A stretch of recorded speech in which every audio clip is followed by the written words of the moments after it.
Hello? Heya hoopla hey? Finally, it is time for more Okage. Feels like it's been a million years. Not really. We are in... What was this place called? Something Grave, I think. And we are here because the Phantom Evil King said, I think we need a key in here or something. And that's all I remember. Oh. The Deep Grave Pit, thank you. Oh no, these are some critters. Oh, my controller is, hang on a minute. Disconnect, reconnect. There we go, that was fun. Let's just try hitting these dinos for now. This too is Florida. We're never gonna escape. So hang on, I need to turn this down a little bit. 1 second. Yeah, audio completely borked between recordings, as is tradition. Florida week. You have brought Florida upon us all. How could you? Frost. Why do these dinos know Frost?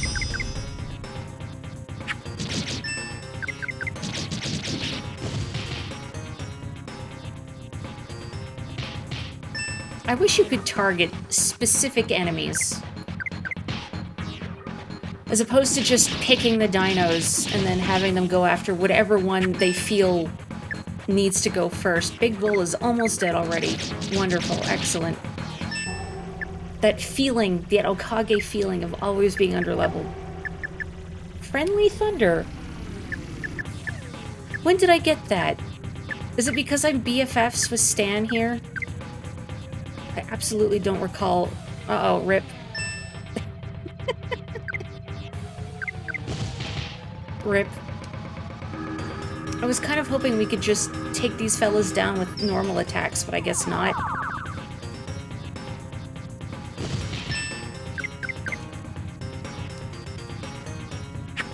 Yeah, Ari could at least retarget his healing spells towards himself. Oh boy.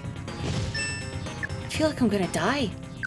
I thought, oh, these are basic enemies. I can just normal attack my way through it, but no, I can't. What elements are these? They're sonic, so I need, thunder. Hopefully Ari does not die before I can maybe have him heal himself. Please don't die, Ari.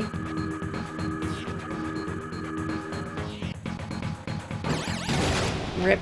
Ari's dead. Ari's dead. Well, that's okay, because we, like, just started, so it doesn't matter.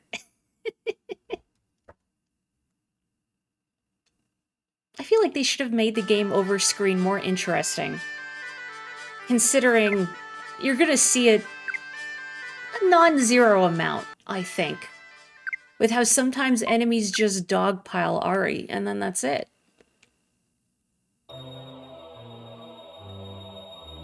But nothing of value was lost. I think what I'm doing here is I have to go around and fight jars.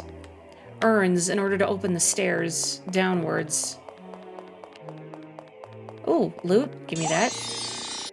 An energy bouquet.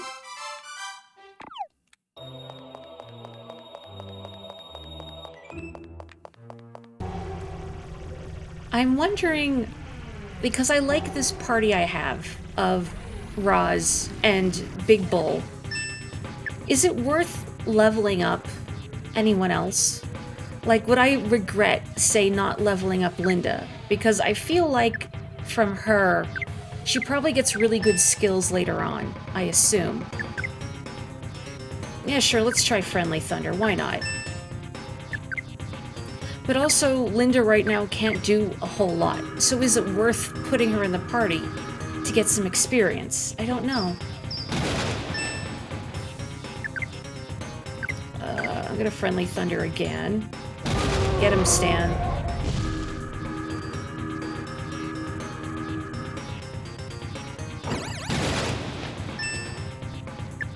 And then I'm gonna have Ari heal himself because I am a coward.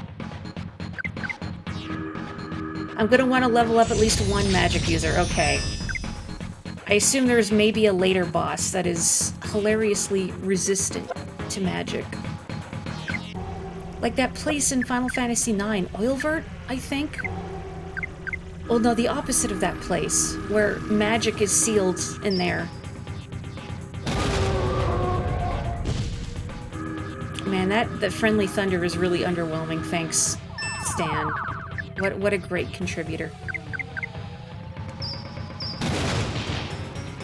And these are really beefy dinosaurs, jeez.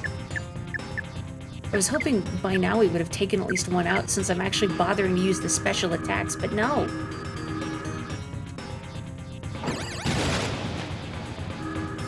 I can't recall, can you only change party members at an inn, or could I do it at the save book here too? Which I'm going to have to run back to anyway, because these fellows are so beefy.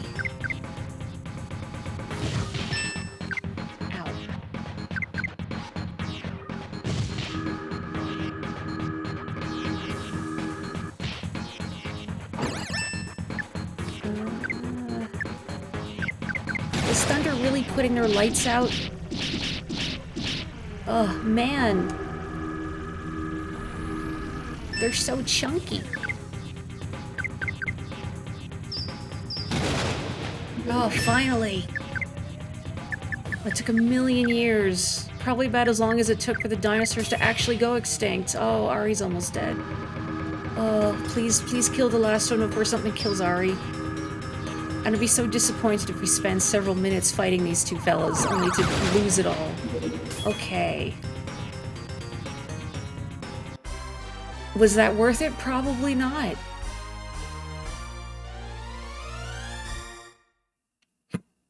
Oh, don't get the hiccups now, me. I don't want another Okage stream full of hiccups. Yeah, that's not even that much experience points. Jeez. That's so sad. Well, I'm gonna go back to the save point anyway to heal. But I'm still gonna use that magic, because what if a dinosaur ambushes me before I can get here? Yeah, I can't change party members, so I'll have to level up Linda at some point. I mean, I guess my other magic user potentially right now is Kiesling, which absolutely not. And I guess presumably one more party member. Maybe we'll get the Phantom Evil King. He looks distinctive enough to be a player character. Sarah, there is. I don't really want to fight you, though. I don't really want to fight you, though, please. Please leave me alone. Leave me alone, I just want to fight the jar, thank you.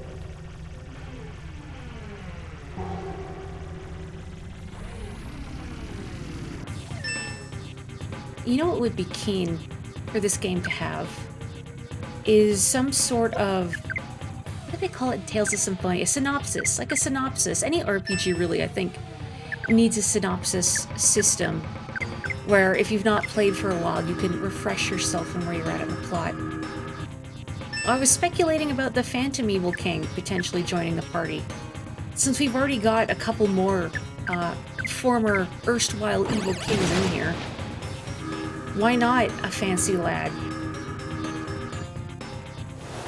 This party is certainly feeling a dearth of fancy. Also, that was very underwhelming. That's also very underwhelming. What is the best way to go about? Like, Sonic Element, Ice Element is weak to Thunder, right? It just feels like it's not really doing much. But then what's Ari's regular attack doing? Ow. Yeah, that's still very underwhelming. I could try Flash Punch. Is it worth using Charge? Probably not at this point. Yeah, that's meh. Meh. Rosalind thinks she can pull off Elegant, but is mistaken. The Parasol, I think, gives her points in elegance, but then I feel like the rest of her demeanor counteracts the elegance granted by her Parasol for a net gain of 0. Oh, good job, Roz.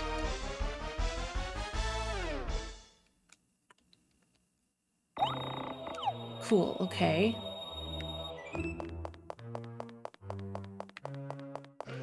So I guess I just go around the perimeter, destroying jars. Maybe I should check my health. It's fine.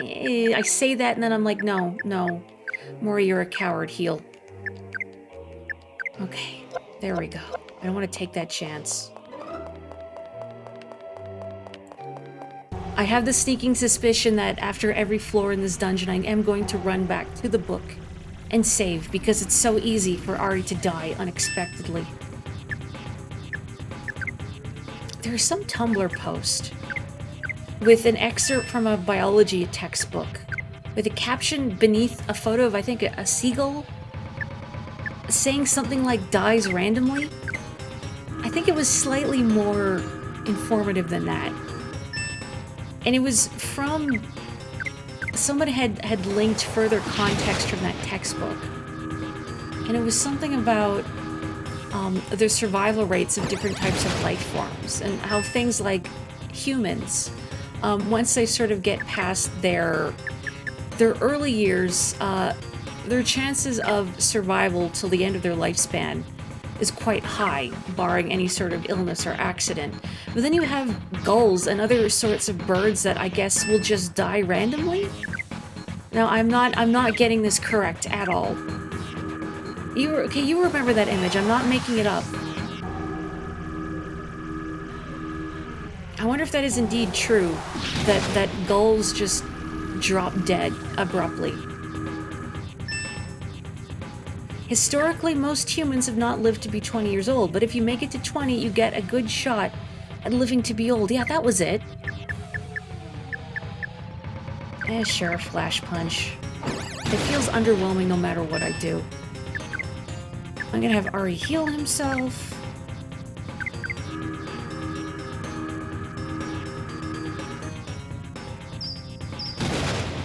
Alright. Ari did not heal himself, but I'll just do it after this.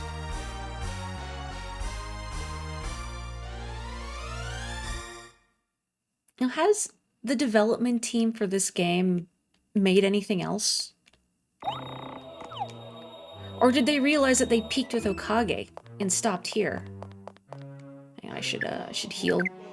Do what I was thinking about. There we go. Okay. Big Bull doing a little magic dance to psych himself up, and then runs over to give him the old 1-2. It's very charming, isn't it? His boundless enthusiasm for punching, for muscles.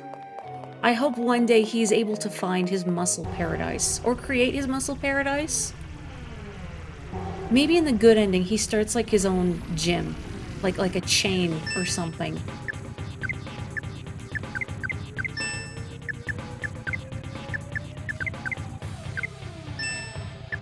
I really don't know if using these abilities is more expedient than just hitting with my weapon, because both attacks seem rather underwhelming. But Roz did like 84 damage, and just hitting with her sword, I think she did 50 something. So that's slightly more acceptable. Gym Rat Evil King. Oh, the stench, though.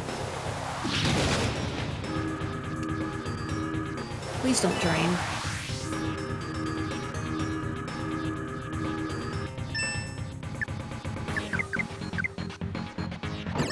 At some point before stream, for my pre-stream music, I should play Launch Base Zone from Sonic 3, because there's this vocal sample in this battle theme that sounds like the voices in the back of that song saying "Go."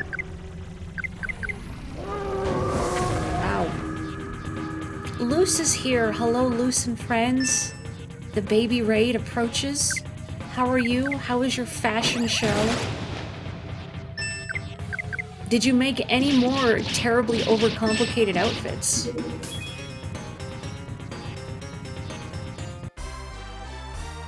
Zener Works did I Won't Forgive You, 2007 PSP, Spin 6, 2010 Nintendo DS, and the Pokemon card game for DS in 2011. There was a Pokemon card game on the DS?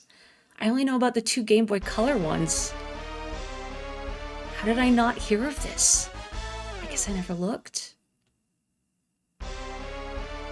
For a Pokemon fan, I've not engaged with a lot of the Pokemon spin-offs out there. You made an outfit so you could fish. Was it the shark one? that you were fond of, but Kapotoko was not? How is the mobile Pokemon trading card game? Also, what is this obelisk in the middle? I can't examine it. It's just there. Luce is more negative than you give him credit for. Is Catboy actually a hater? I want to know. Give me the deets. They spent some time roasting Nikki's terrible tasted fashion good. A lot of the outfits that I saw were too overproduced for my personal aesthetic preferences. Which we all know is fairly basic.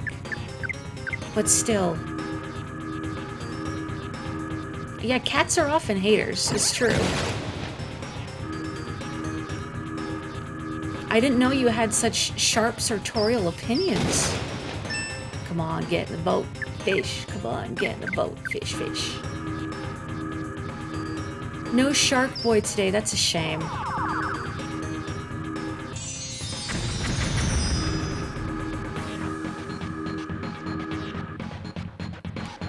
So is there more to the story of that game beyond proper noun, proper noun, proper noun, proper noun?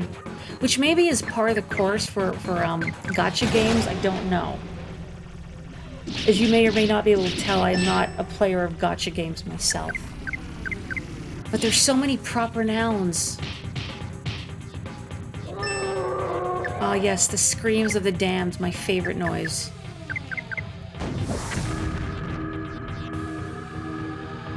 From what I've heard with regards to Nintendo's mobile offerings, they're not as... I don't want to say grindy, but they don't seem to encourage spending as much as something like Genshin and its ilk. Blessing. Interesting.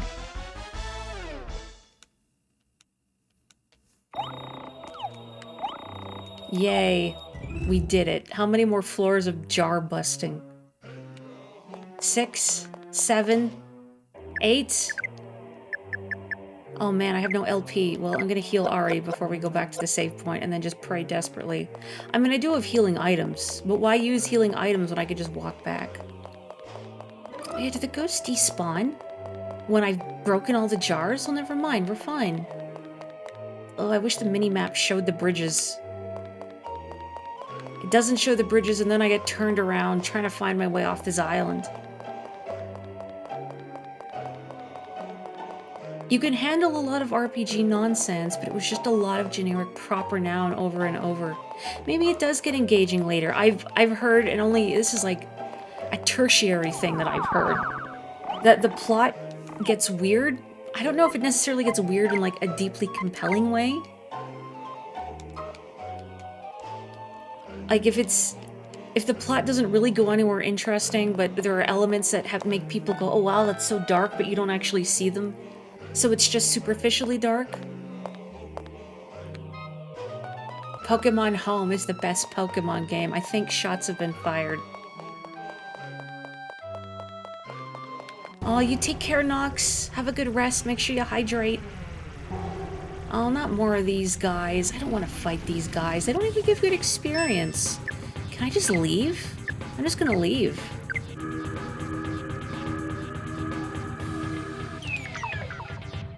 Quit touching the fuzzy then. That's right. Yeah, I don't want to fight those dinosaurs. They're not interesting, but more prominently, they're just... They take too long to kill. And they have so much HP, and they do so much damage. I don't want to risk it. Oh, come on. What is this? It's like a potato. A potato given a horrible, horrible life. What are you? A patient rock man. Let's see, what is Knuckles weak to? Ice, I think? Let's give Knuckles some cold Knuckles. Geodude has seen better days.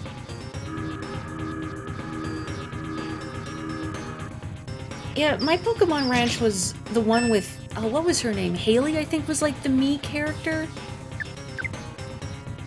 Which honestly, like, anytime a game features a Mii as opposed to like a deliberately designed human character, it just feels like kind of a letdown. I'm sorry, Nintendo. I'm not a fan of Mii's, but they are worlds better than, what was the ersatz equivalent on Xbox? I remember Xbox tried to do something similar to Mii's, but worse. I don't remember what they're called, though. I'm sure they had a silly name.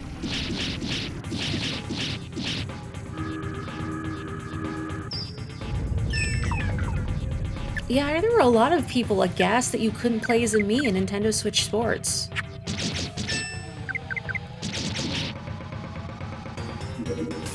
Maybe there's just like a certain charm that I don't necessarily get, but a lot of people do.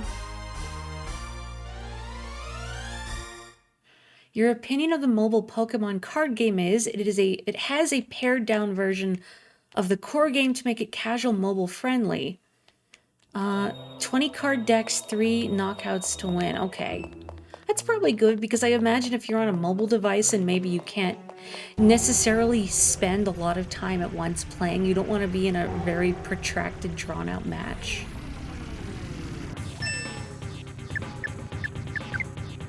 Mechanically, is it the same as the, I guess the core card game, which I've played a little bit. I've tried a little bit of the Game Boy Color Pokemon card game, but I don't really remember the nitty-gritty of the mechanics. Just that it took me a bit to get accustomed to, because I'd never played it before. I remember trying to collect some of the cards when I was really little, when they first come out. There was even a time when they were banned from my school. But I never had anyone to play with, so I never actually learned how to play the game proper.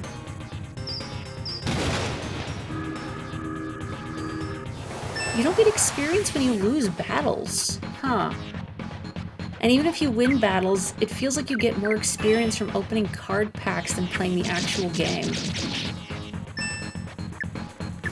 Maybe they're slowly edging towards more gacha. Like they want people to, well, of course they want people to spend money. What am I saying?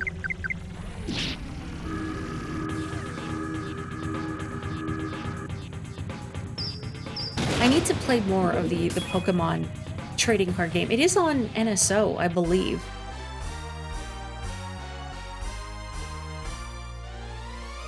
And I need to read this. You saw a react video to Nintendo Switch Sports' announcement, where the person's mood did a total 180 from the title announcement to the realization that Mii's weren't the main focus. From bliss to pissed. I see. Yeah, I did not realize that people had such strong opinions about Mii's.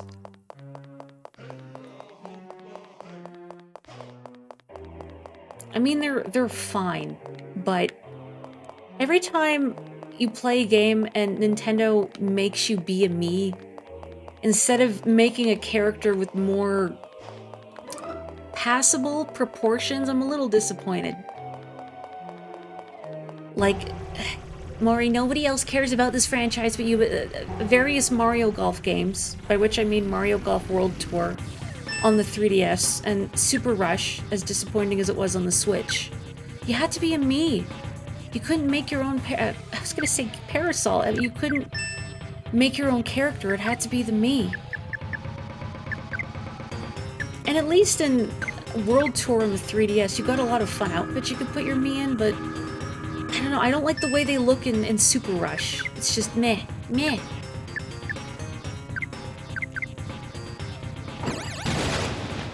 You remember back when Mario Kart Wii first came out, people complained about the Mii's feeling so out of place for Mario.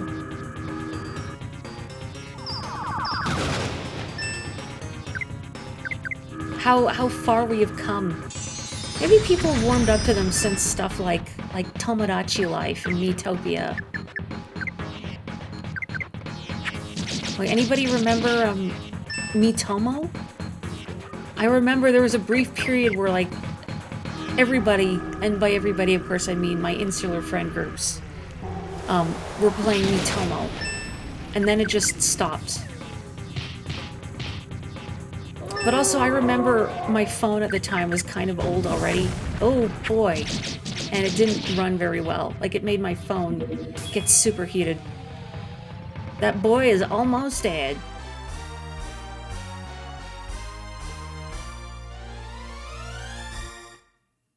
Did the Xbox Live avatars have, like, specific names, though? That's what I'm trying to remember. I need to heal this boy.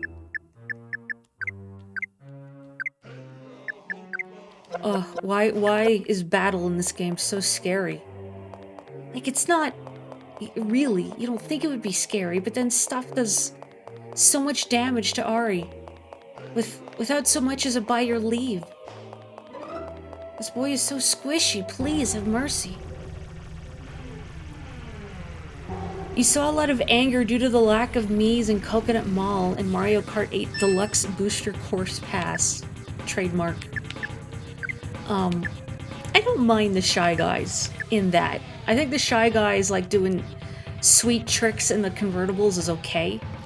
I miss the Miis a little bit, just because, like, back on the Wii, I had a ton of Miis that I had made, and I always enjoyed seeing who would show up where. You know, I take what joy where I can get it. So it was fun seeing, like, who was driving the cars, or who would be on my baseball team in Wii Sports Baseball or whatever. It's a nice little bit of enrichment. But I have barely any Miis I've made on my Switch, and it doesn't really feel like there's a point to it because they don't show up in stuff anymore. Well, I don't have stuff they show up in, I should say. I also like it when they patch Coconut Mall to make the Shy Guys do donuts. About like a month ago, I was walking to the grocery store, and it was early in the morning, and when I went across the parking lot, there were very clearly tire marks burned onto the ground that made it clear somebody was doing donuts, or had been doing donuts in the parking lot.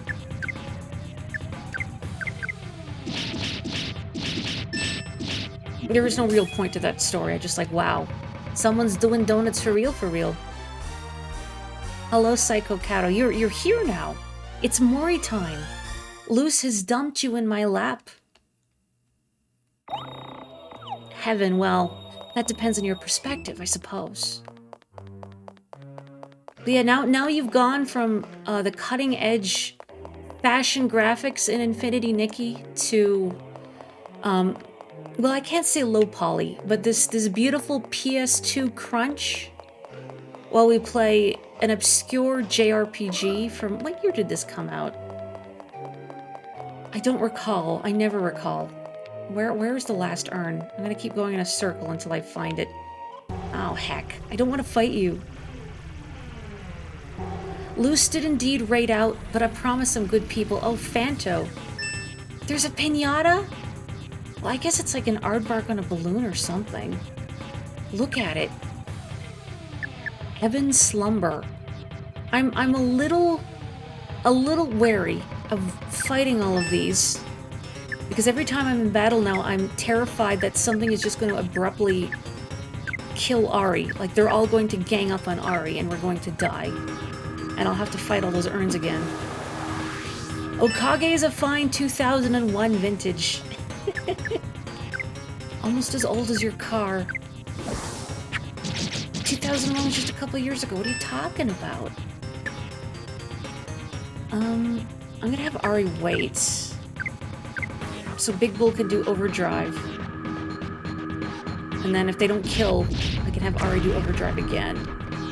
Replenish? Don't do that. Okay, most of them have died. That's good. I just do a combo attack, I guess. Let's get rid of this thing. I assume it's gonna do status effects. Whoa.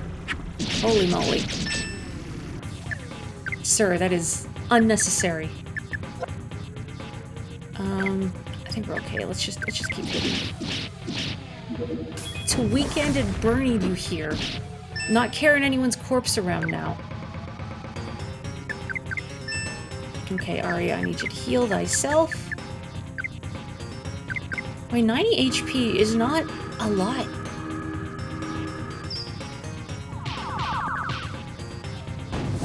Oh boy. It's a good thing Phanto can't shoot lasers in Mario 2. The NES was before my time, but when I was little I had Super Mario All-Stars. And even at the time, I remember sensing that something was off with Mario 2. I didn't at the time realize that it wasn't a true Mario game, it was a reskin of an unrelated game. But I guess because it felt off, I didn't play. Well, most of what I played in Mario All-Stars was Mario 3, because that was my favorite one and the one I was best at. Lost Levels was just too hard for little Mori. I think it's probably too hard for a lot of people, even now. And I struggled with the physics in Mario 1. I'm gonna go back and heal. But one of the reasons that Mario 2 did not click with me like Mario 3 was Phanto. Whoa boy, ghost, ghost, ghost, ghost. Like, how many generations of gamers have been traumatized by Phanto chasing them around? I don't want to fight you. Though you do have cute mouths? Like the little fangs? I'm just gonna leave. Can we make Pinata Anteater a friend? I'm afraid not. They must die. They know what they've done. Well, I say that I don't really know what they've done, but they've done something. And it's not good. Threaten me, I suppose. Not that I can really blame them for it.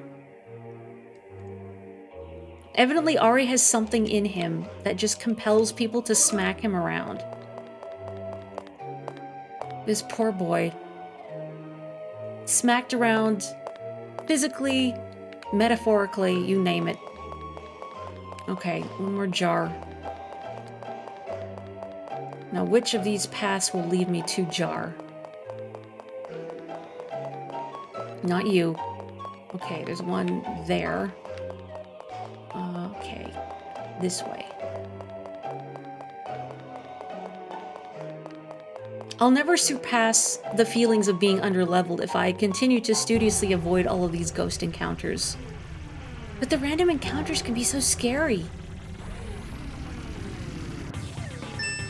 It's not really since Mega 10 that random encounters have made me sweat it out this much. When it just takes one encounter going south for things to all go pear-shaped, and for you to suddenly get a game over. Like, I'm trying to think of other RPGs out there that have the mechanic of, if the protagonist dies, it's an instant game over, regardless of the rest of your party, and if they have items that could nominally revive them. The only other ones I can think of are the Mega 10 series, and I'm counting Persona in that blanket, too. Oh, Fire Emblem! I forgot about that. Yeah, if your main lord dies. But see, I can put meat shields in front of the main lord. And also, most of the time, I think the main lord in Fire Emblem games tends to be pretty solid as a unit. Although I've heard, not for every game, I've heard, Roy isn't great in Fire Emblem 6? I have to think about it. Fire Emblem 6, where Roy is from. And I think Leaf from 4, Thrakia 776, I've also heard is not a great main lord. Oh, it just wasn't the case prior to Fire Emblem 7, just period. That's so mean. And yet it does feel on brand for Fire Emblem. Ow.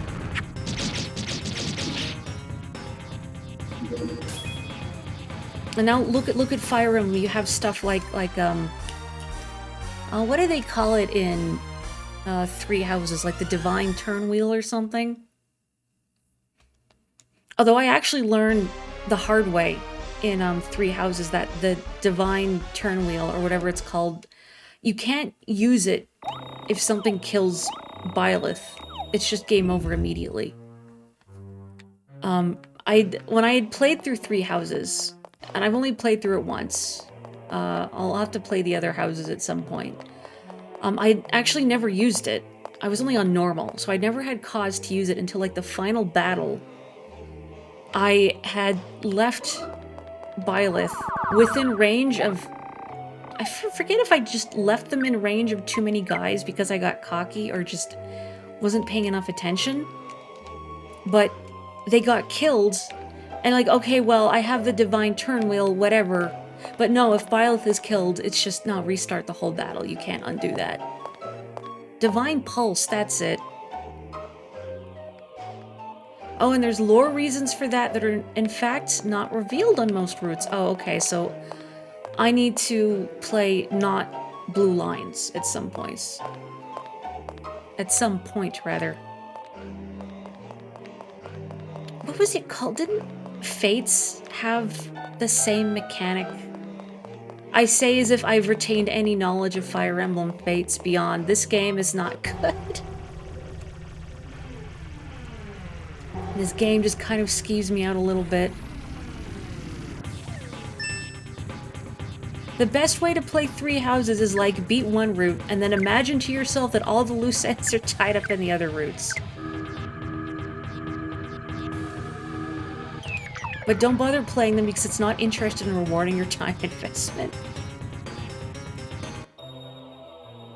I mean, even if you set the story aside, though, sometimes it's satisfying just to play a nice little tactical game and order some dudes around to fight other dudes and do some satisfying damage numbers. Or have one of your units just completely no-sell a conga line of enemies. That's always satisfying. That was Ingrid for me when I played 3 houses. I could just park her wherever I wanted on the map and she would just dodge everything. And be completely untouchable and would crit everything that tried to hit her in return. Dimitri too was fairly unkillable, but instead of just dodging everything, he was... Where's that post that's like, man too angry to die? Like an Onion headline? That was Dimitri. Nothing did damage to him. He was too chunky. Too heavy with rage. Oh boy. Ingrid does roll. You know, I'm curious what the stat gains, like the growth rates rather, are like for units in 3 houses. Like, I wonder if just generally the growth rates in that game and other more modern Fire Emblems. When I say modern Fire Emblems, I mean Awakening onwards.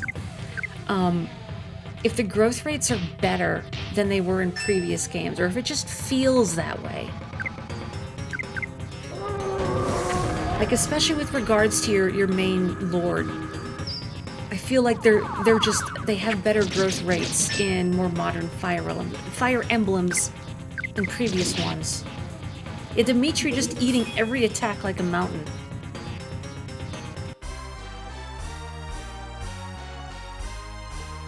Yeah, she tanks magic, she dodge tanks physical hits, she hits hard and frequently, she's on a horse.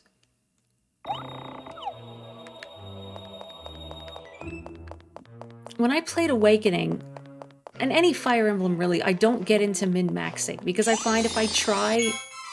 a treasured dress. I wonder if that's for Linda or Roz. Could be for Big Bull, I suppose. And I lost my train of thought. What was I saying? Something Fire Emblem. Something main lord growth rates.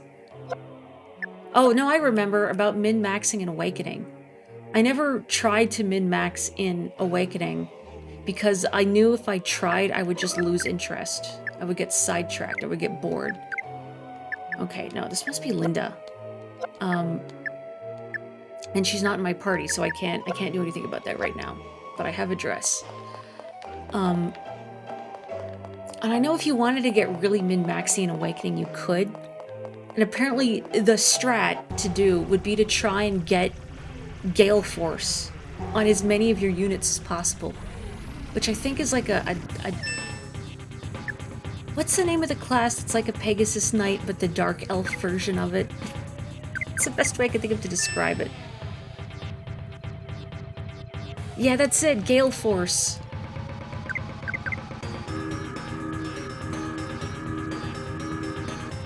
Like, I knew... when that game was out and I saw people talking about their min-maxing efforts, like, what was it? Like, the best pairing was to pair, what's her face? Noe with Donald? So then you have a super Na, and then you pair Na with Morgan, and then you get a super unit or something? I don't remember. You remember at the very last chapter of Fates, fighting the big bad, you lined up all of your units one by one, trying to whittle its health down, so you could take it down without it attacking and killing one of your weaker units. One unit, if Big Bad's attack landed, would kill her instantly, but with her input it would take one fewer unit to kill him, so you risked it. She missed, he didn't. She died. It was your third attempt. You had been playing for 4 hours. You were very tired. Oh, no. Oh. Oh, that was it. You had to pair Robin with Donald Na, and then you got a strong Morgan. That was it.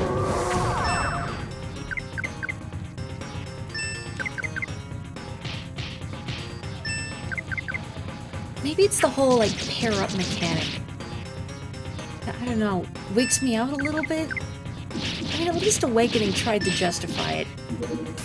But Fates was just bad and naughty children going to the baby dimension to atone for their crimes. It was the flimsiest possible justification.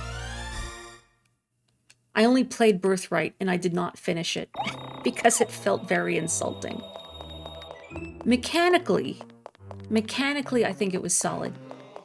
But narratively, it was a joke.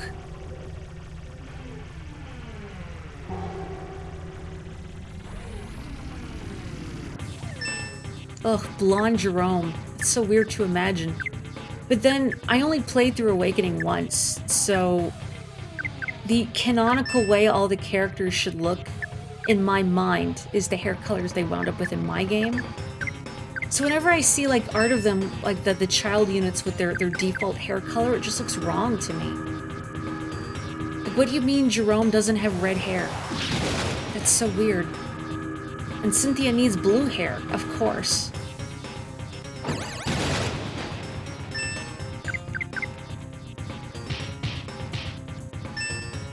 I forget, Capodico, I know you've played Engage, right? I don't know if anyone else here has played Engage, but I feel like you did. If I'm not grossly misremembering.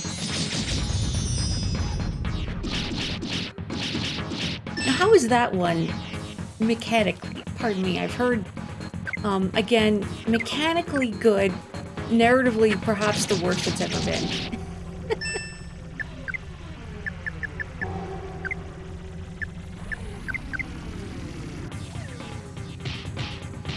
You straight up missed that Yarn is supposed to have a streak of his dad's hair color, because his dad was Kellum, and that hair color is dark enough to blend in. Even genetically, no one notices Kellum. You played through Awakening and enjoyed it, then you played Three Houses and absolutely adored it. Then you went back to Awakening and played until like Chapter 6 and got bored. Three Houses ruined you. Not that I've had a chance to play a ton of classic Fire Emblem, but to me, Three Houses felt more like classic Fire Emblem than more recent games like Awakening and Fate certainly had. Hooray. Like, Three Houses felt like it had some effort put into the world building, and it didn't feel quite as sterile a world as, like, say, Awakening or Fate's Heaven Profaned. Which isn't to say it was perfect by any means, but, like, there was a lot more depth than I was anticipating. And not just world-building-wise, but I think character-wise as well. Like, Awakening had some of the, every character has, like, one personality trait, and every support conversation will reference that personality trait. Like Yarn being a coward.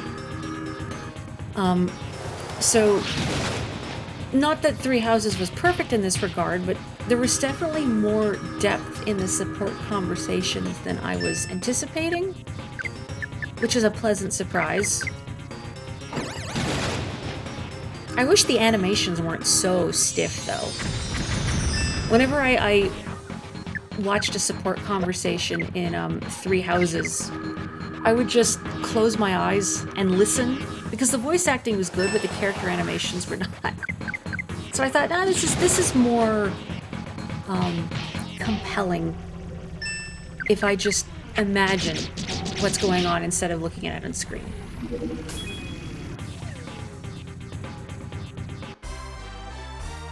Yeah, they actually bothered giving characters 2 or more traits. It was actually worth getting support combos again.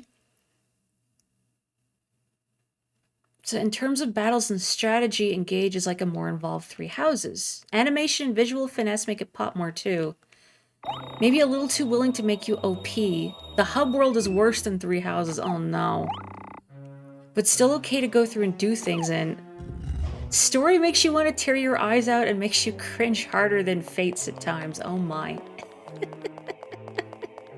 Hang on, I need to, where am I going? I need to go back to, oh, it's across there. Jeez.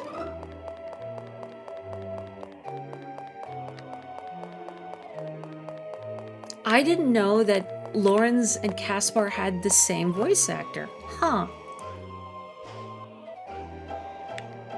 I didn't get to hear a lot of Ignaz's lines. I did recruit him, but it was kind of later on. And I didn't use him a ton, I tried. But at that point, I just had better units. I did get a lot of use out of Caspar, though. I'm still forever bitter that he got tall. Genuinely, he should have stayed tiny. That would have been so much better. Now that I know, I'll probably be able to pick up on it. Sometimes I don't realize that a voice actor is shared unless I really stop and listen, and then... Or like, something will needle at me going, gee, why do they sound so familiar?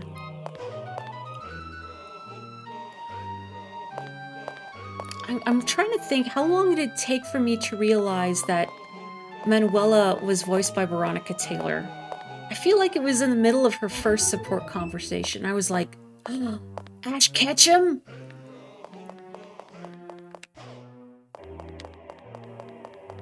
Oh, these again. Ben Diskin. Okay, I'm gonna have to like listen to some line reads of them. Can Caspar and Ignaz have support conversations together? So he's just talking to himself? I don't recall. I feel like probably not, because I don't really see them having a lot to talk about, but then who knows? Ben Diskin was a character in Tony Hawk's Underground, a game from your childhood, so you always called him Caspar Sparrow.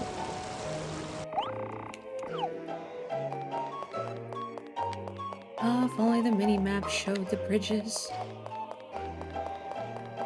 Manuela is in Rune Factory 5 twice, doing the Manuela voice and the Ash voice. Wonderful. You said she was the mayor, I think, right?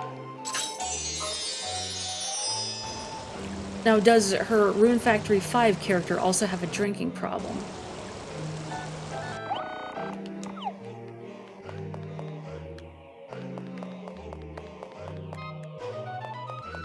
The mayor and also the mayor's preteen son. Wonderful. The voice runs in the family. Oh, no, no, no, no, no. Where have I not steppied? Oh, no. Her Rune Factory 5 character shows up to work hungover. Outstanding. Spectacular. You know what, here is my plug for Sakana of Rice and Ruin, which, again, I've been playing and having a great time with. And I really like Sakana herself, the character. She's a harvest goddess. And very haughty and full of herself. Very goofy. Over the top. Over dramatic. And her first scene in the game is she saunters up, drunk, out of her gourd, and sasses people. And then punts a guy off a bridge. It's pretty cool.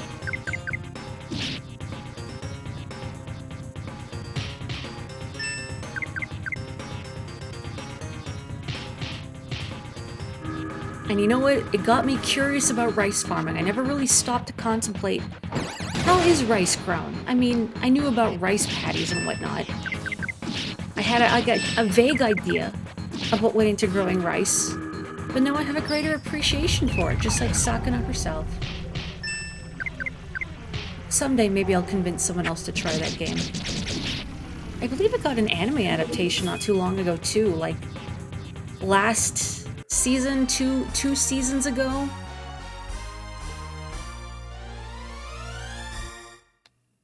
Rice does like to be wet most of the time, I've learned in the game. Okay, I've steppied on that already. Where is the bridge that I rate? Okay, here's another one. I have not steppied on this.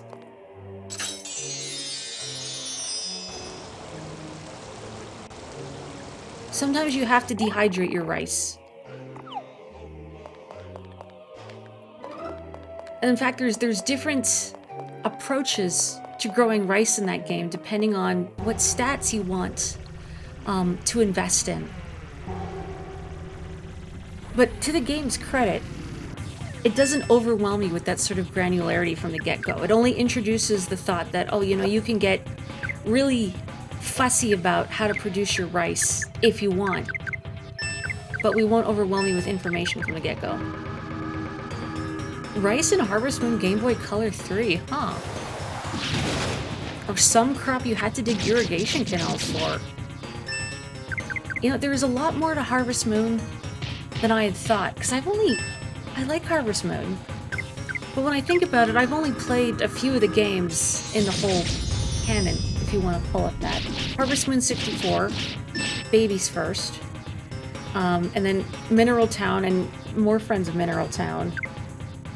I've played Magical Melody and Animal Parade, and a little of Tree of Tranquility. Maybe I'm missing one? Oh, posture check and hydrate. Thank you.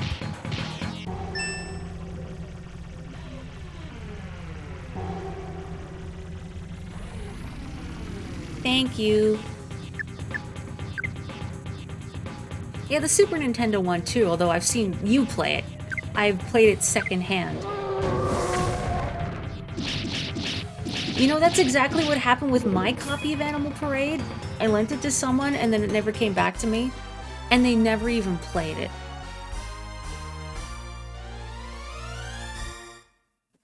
You had a penguin named DDD. I seem to remember that, which is a perfect name for a penguin. I had an Animal Parade. I think it was a Samoyed, and I wanted to name it Mr. Tadakichi after Chiyo's dog and Azumanga Daioh. If one is not familiar with Azumanga Daioh, first of all, how dare you? It's okay, I understand. But second, one of the characters has a big, fluffy Samoyed named Mr. Tadakichi. And so that's what I wanted to name my dog, but it wouldn't fit. So I think I had to call it Tadakich. Close enough.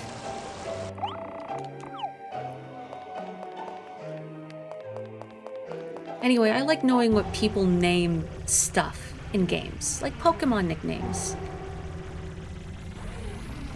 You married the wizard, but he wasn't very interesting. Should have gone for Owen. You should have. Owen was a good dude.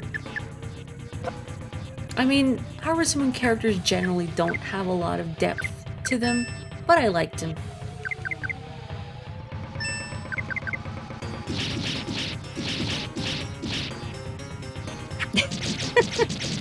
You know, it took me a brief second to understand, only less than a second, but just slightly long enough for me to parse your sentence, Kapoloko, and understanding that you named Isaac and Golden Sun hyphen underscore hyphen, and you weren't merely expressing your discontent with your own behavior that, I named Isaac and Golden Sun, sigh, shameful.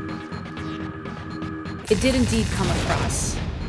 I mean, how could I forget knowing how you name your Persona protagonists? Incidentally, what did you think of Golden Sun?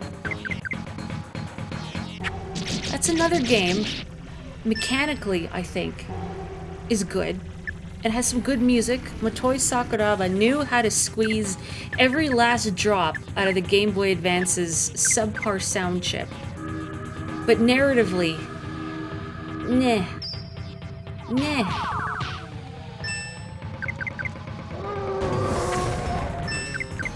Maybe because I like more character in my RPG stories. And Golden Sun was kind of light on that. I don't blame it for it. I mean, it's a GBA game. It doesn't have to be super in-depth. And I mean, I like Golden Sun enough. I've played Golden Sun and The Lost Age both twice. You skipped the first one and played the second one. Interesting. Did you feel lost or disoriented having only played the one? Oh, there's still another...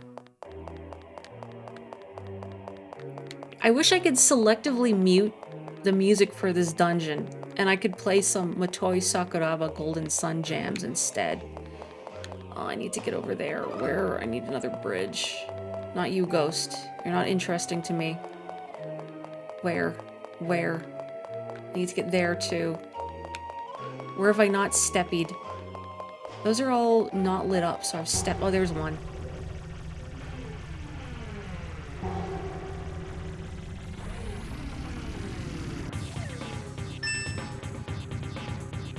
Oh no, Kapotoko, I'm so sorry. Oh no. Oh, that's heartbreaking. Losing all of that progress.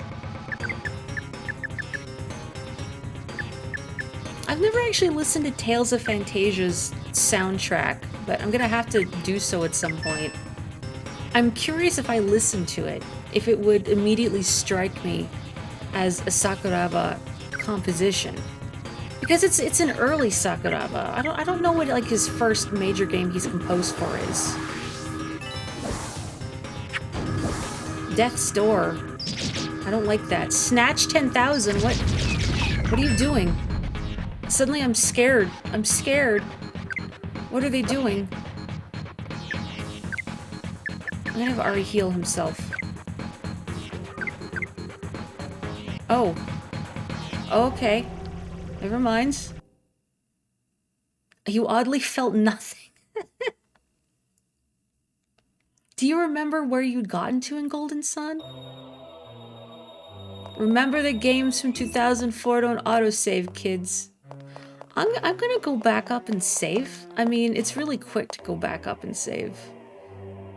Since the stairs are just right here. Maybe I'm just being overly paranoid, but the fact that those Phantos had an attack called Death's Door. I'm scared they're either going to inflict some sort of like Doom status effect or just instant kill Ari. Did he mug me and leave? I wasn't paying attention to how much Sukul I had. Is that what Steal 10,000 is? They just take your money?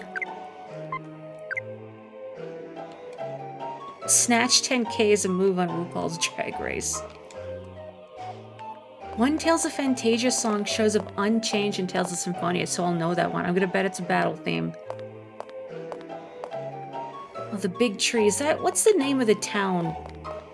Where, like, everyone's been turned into trees. Also, you know what's evil with regards to enemies in video games stealing your money? In Shin Megami Tensei Strange Journey on the DS, there's a random encounter in, like, I think the second major area that has an ability called Maca Beam, and Maca is your currency that will steal a chunk of money from you. And even when you're returning back to that part of the game much later at a higher level, it's still a threat because it's percentage-based. And there's a stronger version of Maca Beam called Wastrel Beam that again does a percentage. And it steals such a humongous chunk of money that it's almost like, maybe I should just reset and go back to my last save. Kolima, that's it. Yeah, Komali is the bird prince from Wind Waker.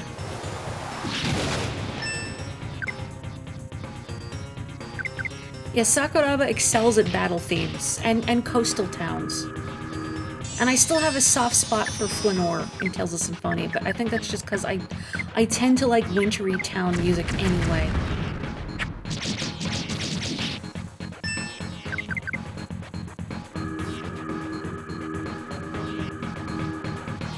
If it's a battle theme, it must be like some sort of like legacy character or whatever. Well, I think in the Colosseum in Tales of Symphonia, you could fight like at least one character from Tales of Fantasia, right? I don't remember now. I just know Tales of Colosseums always have cameos from previous Tales of games. Also, that reminds me in a way, I believe I saw somewhere that it's like the 30th anniversary of the Tales of series, which is wild to think about. Was Fantasia the first one? I don't actually know off the top of my head. I can't even call myself a fake fan because the only Tales of games I've played are Symphonia, which I've beaten and loved several times, and Vesperia, which I've only gotten to play through all the way once, but I did beat it and I really enjoyed it. And I've played a little bit of the Game Boy Advance version of Fantasia, but not a ton. I don't really remember anything. And some of Tales of Legendia, which just wasn't good.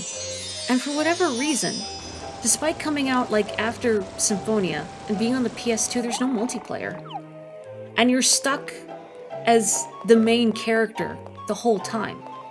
I think like in the post-game, they would let you switch characters for like optional dungeons or something, but I never got that far. It was not a good game.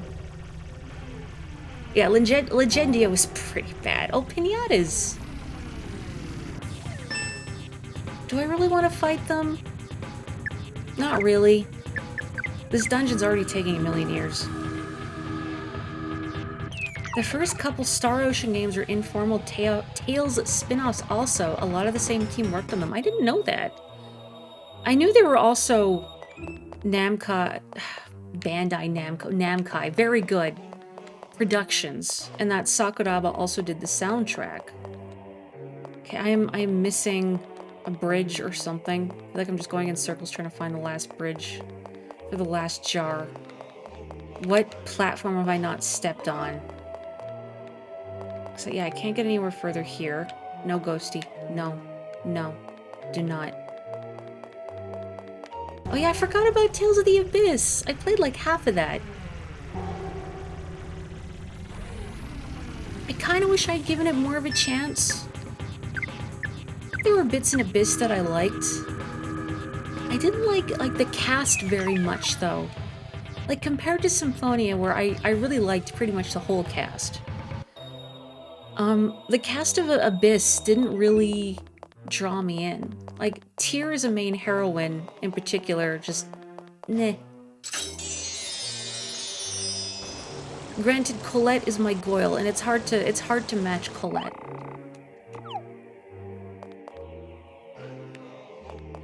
Abyss cast is mostly assholes, and they're only aware of it in the case of Jade. Is that why he's the best character, though? You only played Put You to Sleepia as Asteria. See, I don't even remember. What are the characters in Asteria? I have no idea.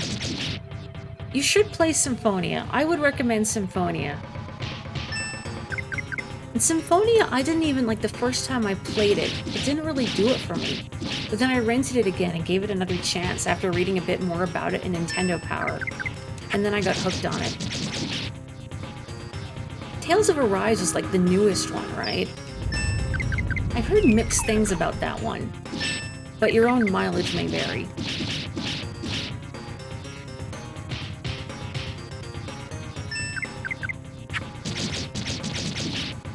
I think Natalia was alright. I don't remember enough about her.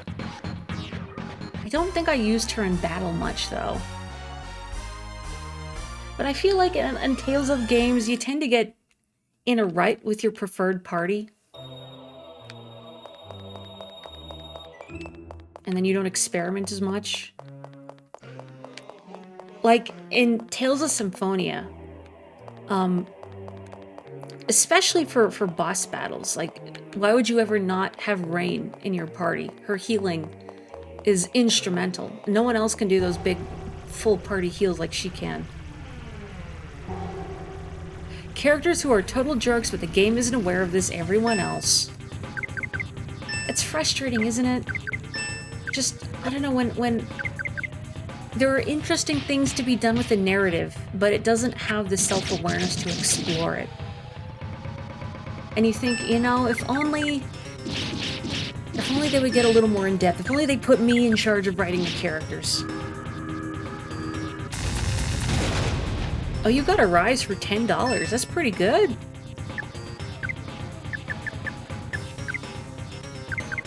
Oh, I meant to heal Roz and not Ari. Sorry, I healed Ari out of habit. I mean, it's not that he didn't need it.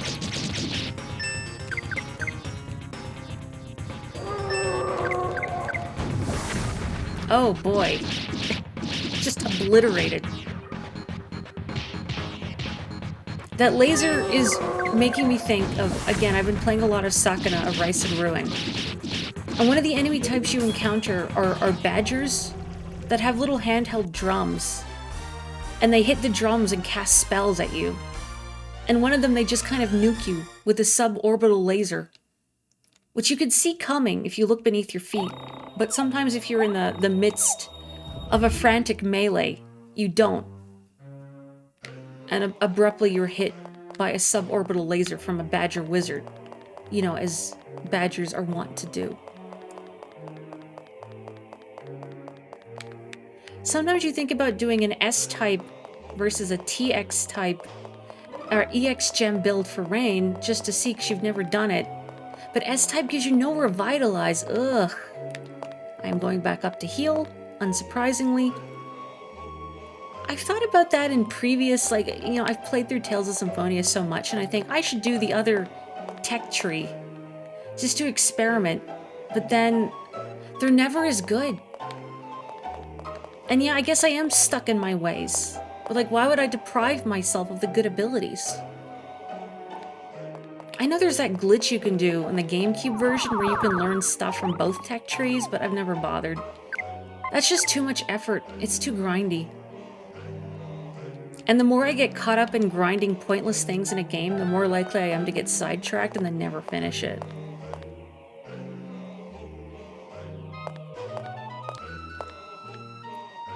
By the way, Kapotoko, did you get anything interesting from the Steam Autumn Sale? I mentioned I picked up Crow Country. I also picked up, I haven't tried it yet, because I've been too tired, as always. I picked up Pseudo Regalia, which I've heard a lot of good things about. It's like a I guess like a Metroidvania 3D platformer. Like if you cross Metroid and Mario 64. I've heard a lot of good things about it. I just haven't gotten around to it yet. And it was really cheap, too.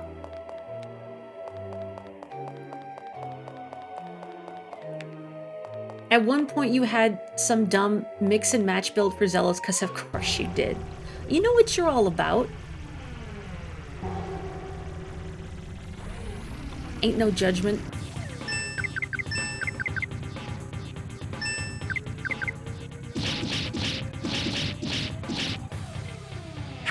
I feel like at one point I tried to do like the tech tree Lloyd, but I just didn't like his abilities as much.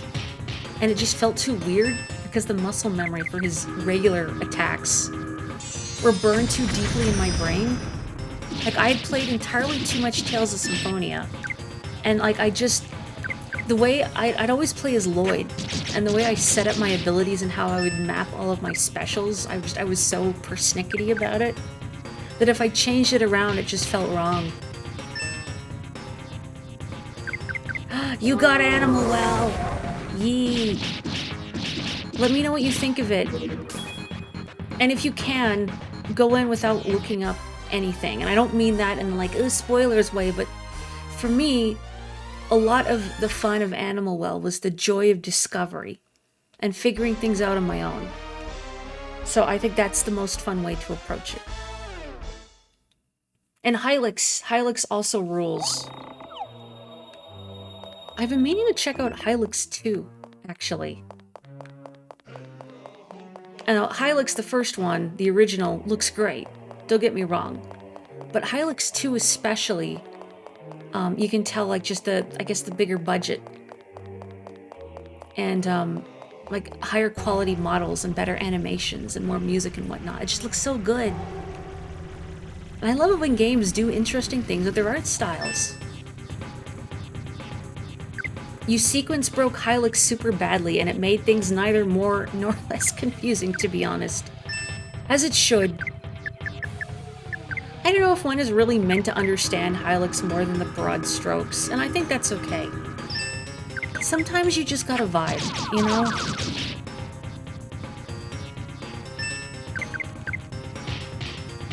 Like, does one need to understand a game to truly enjoy it?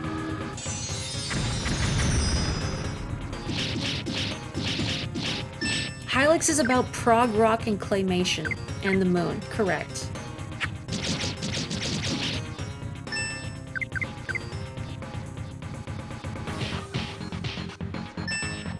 You know what, in comparison to Okage, Hylix has a cool... I can't call it a game over animation, exactly. Like when you lose all your HP and fall in battle, and you get that cool, like, melting skin thing with Wayne. Don't worry, it's not particularly gruesome, I don't think. Again, your mileage may vary.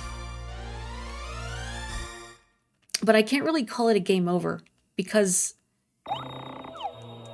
death is kind of a mechanic in Hylix. And in fact, if you want to get stronger in Hylix, you have to die. Because that's the only way you can grind meat to get healthier. You can even build sandcastles in the afterlife. I think? I seem to recall that.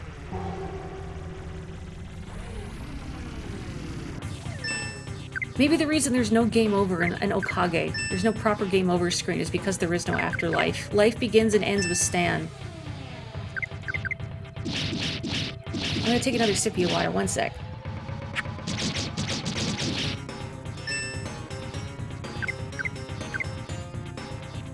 I didn't take my pain meds before stream, because I didn't really feel like I needed them. My back isn't too bad right now. But I gotta say, like, I took them last night, and their effects kind of linger through the morning. It gave me just the worst dry mouth. Which is really inconvenient at work, because my job does not easily allow me to step away and take a sippy of water whenever needed. Like, I wish I could just keep one with me while I'm at the register or whatever. Or while I'm making drinks. It's very inconvenient when you're having to talk to customers non-stop and your mouth just feels like a desert. But better than being in pain. Mostly. Oh boy. Don't kill Big Bull with your lasers, please. He's a nice fellow. He doesn't deserve this. But when you get around to Hylix, let me know what you think. You know, like when you played through Paradise Killer, and I think it was on Luce's Discord server, and you did that big write-up about your thoughts on it. If you want to do that. Even for stuff like Golden Sun, I would be interested in hearing. Also, boy, that doesn't really... That is like barely a dent in Big Bull's health. He is too beefy. This cow is too beefy. How I wish the healing was percentage-based. There's no more bridges here right now. Oh yeah, no, you can just DM. Unless you want to make it public domain. I like hearing friends talk about games and the other things that have captivated their interest. Or have let them down. Friends also know I like hearing them tear into things that have disappointed them. Yes, friends, give me the tea. Okay, jar. Is this the last jar? I hope it's the last jar. How many floors is this dungeon?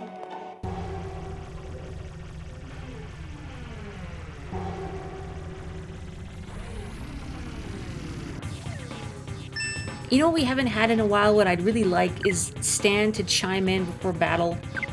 So we can try to read his thoughts.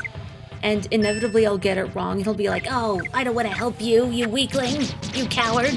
You don't know how to sweet-talk me at all. You won't let me back out, Stan. And you won't let me see all the options, Stan.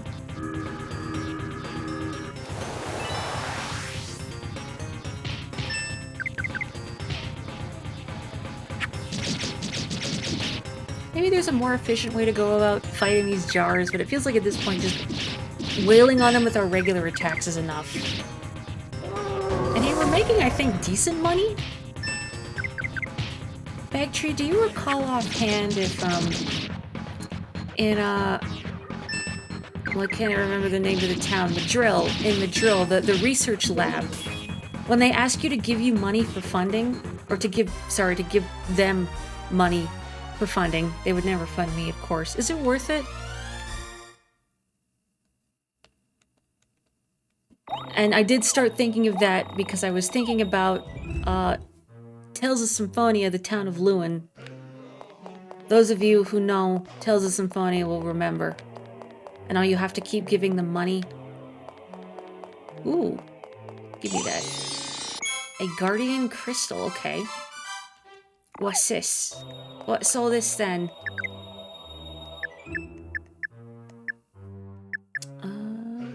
Recovers all from KO. That's entirely too good to use.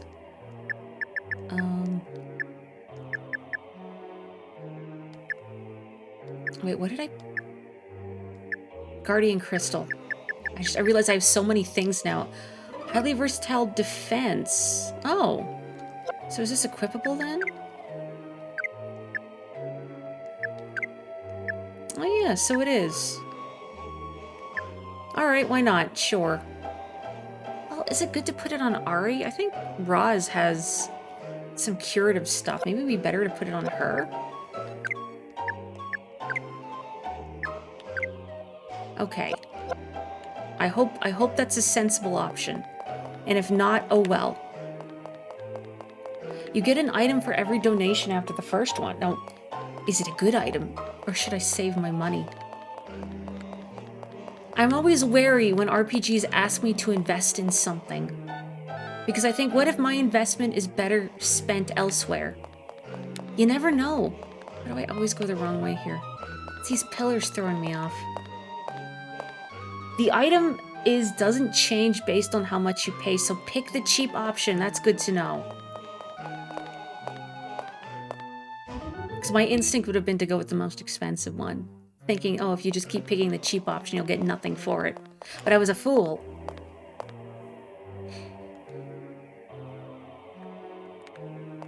You know, there's a part of me that kind of misses this era of gaming with the incredibly obtuse mechanics. Not entirely. But, yeah, like, obtuse enough for, like, maybe you figure something out by accident, or you stumble across a secret, and you feel all excited about it. I don't want to say things these days are over-tutorialized, because that does depend on the game, but definitely a lot more games feel like they're holding your hand a bit too much. Which isn't to say I'm anti-tutorial. I think tutorials are great, but you gotta learn how to do them quickly and effectively. The 10k or 50k item is handy for boss fights. Risky, but handy. I was just watching Infinity, Nikki. Yes, you know, that is poor tutorializing. Entirely too much hoopla. Heya hoopla hoopla hey. In that game. That one really holds your hand.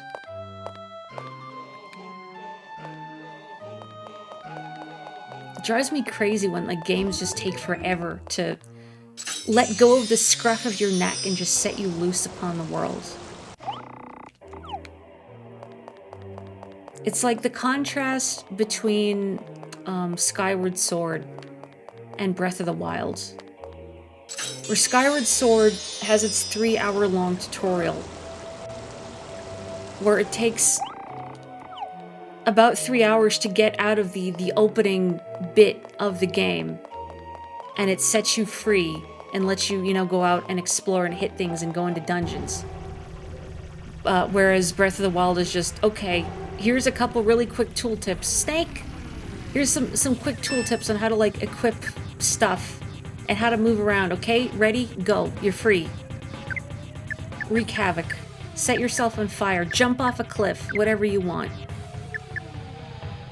I wonder how many people, upon playing Breath of the Wild for the first time, like, flung themselves off the side of the Great Plateau before getting the glider and just died.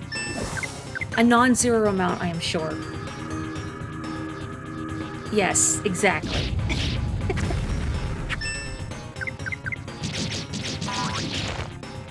Yeah, Link to the Past, I think, has a great opening. Like, it's quick, it's to the point, it's not drawn out or overwhelming.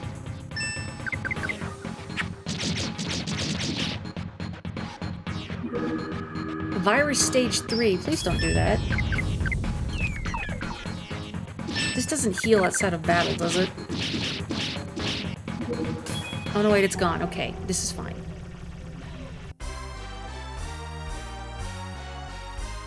Yeah, I feel like the beginning of A Link to the Past is just forever burned into my brain. I don't know how many times I've experienced it. Quite a lot, I'm sure. Oh, those snakes were decent experience. I'm shocked. I'm gonna heal, though, before I, attempt to fight this jar. Oh, first status box is stuff that heals outside of battle. Middle status box is the thing I should worry about. Thank you. You know, another important facet of tutorializing, if you want to call it that, or just, you know, any intro to a game, you don't want to overwhelm the player with mechanics. And I mentioned how when I played a bit of the first Dark Souls, and it was like, it had a timed demo trial run on NSO. You could only play for like a set short span of time. And I played a bit of it, but I didn't like the way it introduced its mechanics, because the only way you learned about the moves is if you go to a little side area off where you started, and you read all of these tooltips on the ground telling you how to do all the different maneuvers, and I thought, I'm not going to remember all of these. And in comparison, Code Vein, which has the same DNA as Dark Souls, just with a very anime coat of paint, had a tiny little tutorial arena, and they would show you techniques one thing at a time, so you would learn how to do all the different maneuvers without being overwhelmed by options, which I think is a much better approach. I don't know if I'm allowed to say that, because I know intense Dark Souls fans will be like, well, you just have to get good to not feel overwhelmed by the myriad tooltips available. Go away, Ghost. But I think a game can still be difficult, but without being actively hostile towards its players, you know? And I don't mind a challenging game. I just want information to be doled out in a sensible manner, if that makes sense. Like, if I may bring up Sakuna of Rice and Rune again, because I've been playing a lot of it. I really like how that game dishes out information and how it intertwines that with the game's narrative. You can get very granular with regards to your rice farming. I guess pun is intended. I didn't think about it, but pun is intended. What is here? But the game starts out with Sakuna not wanting to be there and not wanting to have to tend to rice. And she doesn't really have any knowledge or skills in that area, and that sort of dovetails nicely into, like, the game only sort of giving you limited options to work with when you first start out. Because Sakuna doesn't know what you're doing, or doesn't know what she's doing, and you, the player, don't know what you're doing. And it gradually teaches you, oh my, they're like Venus flytrap manta rays and an onion baby. But anyway, that translates into just sort of starting Sakuna and the player, by comparison, off with a fairly simple toolkit and fairly basic information. And as you play more and she gets more into rice farming, you learn more that you can do to tend to your rice. You gain more options, you gain more tools, her farming abilities improve. And I like that they've combined, or rather they've intertwined mechanics and narrative in that way. It feels very satisfying. I'm gonna use an item on Ari, because I'm a coward. People who are really into FromSoft games that badger people for their skills or accessibility preferences are referred to as dark trolls. That sounds about right. A rayless sea ray. Oh, rayless behavior, I see. Imagine not wanting to grow a plant. Can't relate. I mean, Sakuna is a snooty, high-handed goddess who thinks she's above having to do all this manual labor, and she complains a lot. But that's okay, because character development happens.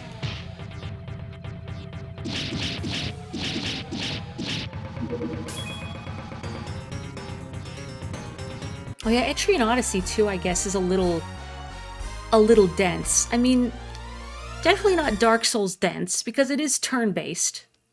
As opposed to, you know, you're getting wailed on by a half dozen skeletons, and you can't remember what button does what. Because you're trying to go through the, you know, the dozen or so tooltips that you read earlier. But you can't remember any of the finer points because you're getting wailed on by a half dozen skeletons. Yeah, Etrian Odyssey, I guess, could be pretty dense in that regard. I remember the first time I played... The first Etrian Odyssey game I ever played was Etrian Odyssey 2 on the DS. I never played the original. And not really knowing what skills do or what's good to invest in, I did not make sound party comp decisions because there were so many things to consider and I didn't really know what they meant or what sort of obstacles I would be facing.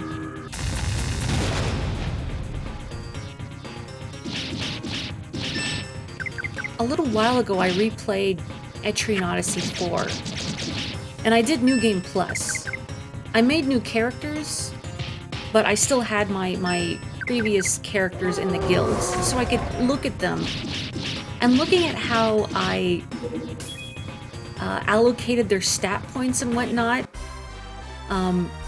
because between me playing Etrian Odyssey 4, I think I first played Etrian Odyssey 2 on the DS, and then the next one I played was Etrian Odyssey 4. So it was only my second Etrian Odyssey, but then going back to it, after having played several more Etrian Odyssey games in the interim, and thus developing a much better and more nuanced grasp of its mechanics, I could look back on how I raised my party and went, what the heck was I thinking?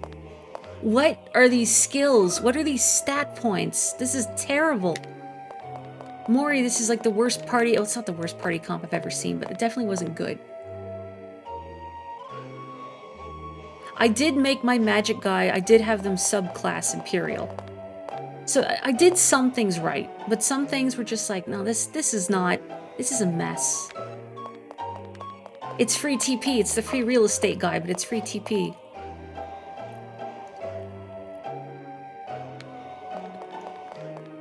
Apparently in Etrian Odyssey 2 Untold, if you want to cheese the true final boss, I think that the Your Child or the Your Devil, which I think you basically have to cheese because just mechanically it's completely unfair.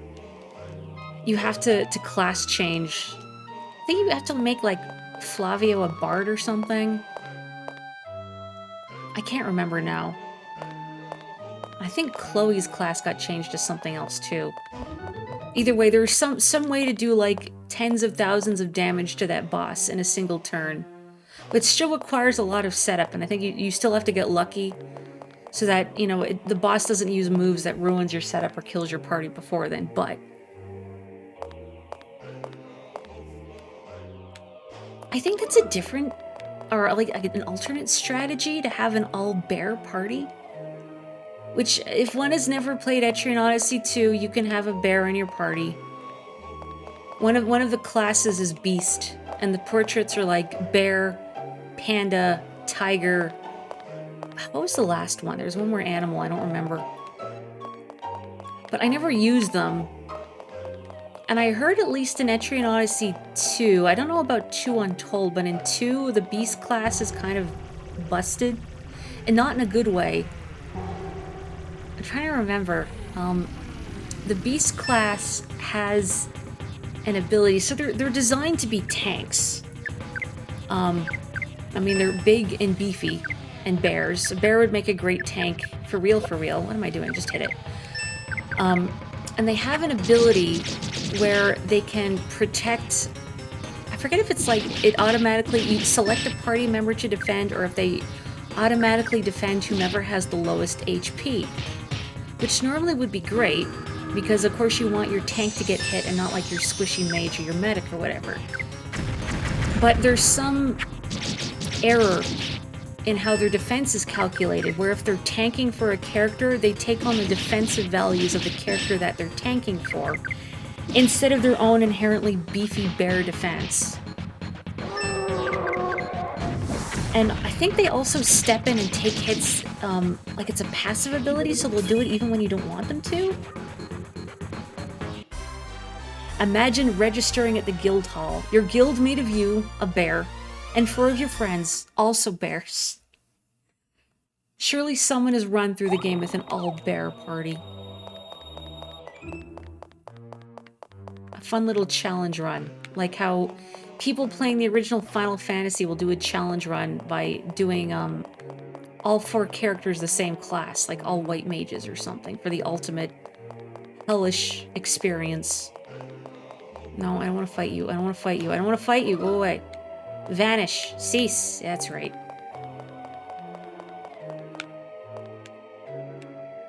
Doing an all-beast party would be odd for me, because in every Etrian Odyssey game, I make myself a member of my party. I don't know if anyone else does this. This might just be a me thing. Not that I know a ton of other people that have played Etrian Odyssey games. Please play Etrian Odyssey, but I know I always make myself into a party member. I don't think I'd make a good bear. Just me and a Kigurumi, and then 4 like actual bears. You feel like you saw someone posting about a challenge run where they were all bears and didn't do the map because bears are illiterate.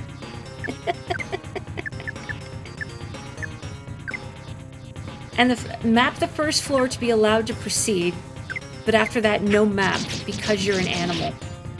So all you get basically is... Well, I guess you could turn the auto map off, too. What are you doing to Ari? Please don't do that.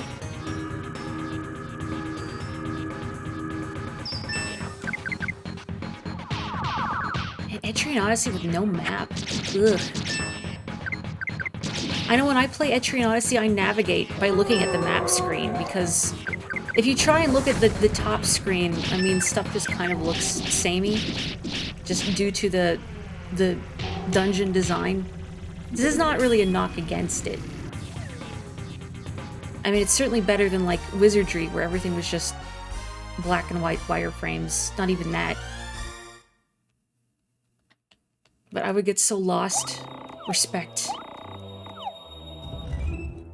Are we free of this dungeon yet?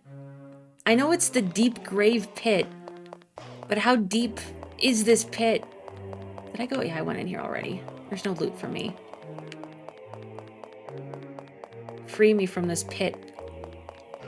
Of course, I am going to make the long, boring trek back upstairs to heal again. To heal and save. That pit really does deep. We're gonna spend the whole stream in this pit. But I think that's why Okage's a good Friday game. Because I don't have to be up early for work tomorrow. I can just, you know, chill, vibe, whatever. Muddling my way through an RPG with its obtuse mechanics as you do. Do I want the answer? Of the deepness. I'm gonna guess. I'm gonna guess... I was gonna guess 10 floors, but that feels like too much. Surely they wouldn't do 10, right? Please don't say Pit of 100 Trials.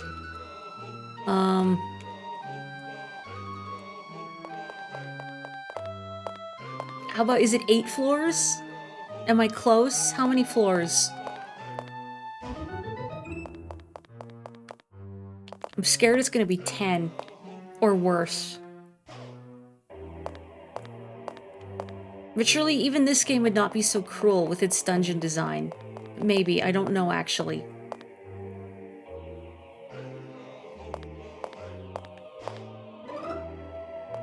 How much longer must we be subjected to Heya Hoopla Hey? 8 floors with urns, and then 1 more floor where ghosts can spawn, but there's no one navigating to do. Okay, we're almost free. We're almost free. Well, I have 2 more floors of urns, but then... Sometimes when I stream this game, there winds up being a lot of story, and I wind up doing a lot of silly voices, but so far, nothing. Rosalind hasn't even slapped anyone yet today. She must be getting restless. I just hope the rest of the urns are fairly straightforward to get to, as opposed to having to make bridges appear.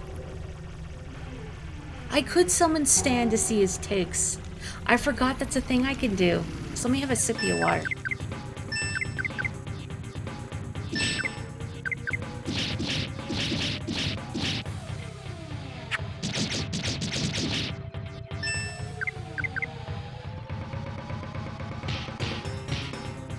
You know what? A facet of this game that I don't really get is how characters will do, like,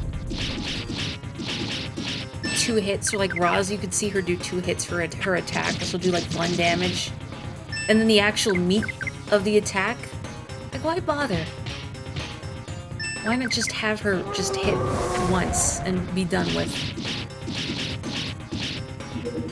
Stan would be delighted to be asked for a take. This is why social media does not exist in the Okage world. Strictly so Stan does not have access to it. No other reason.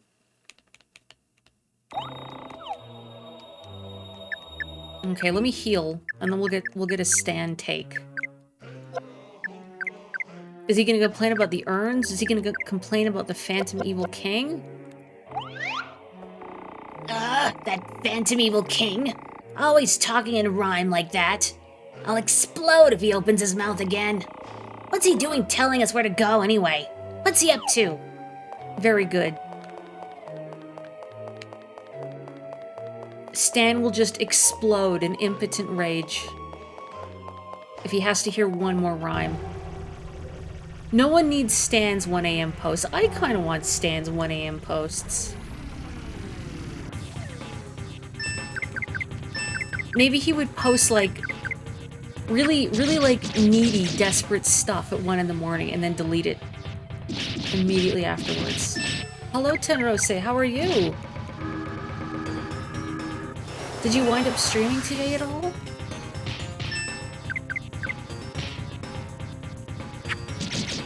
Blessed be thine dad jokes.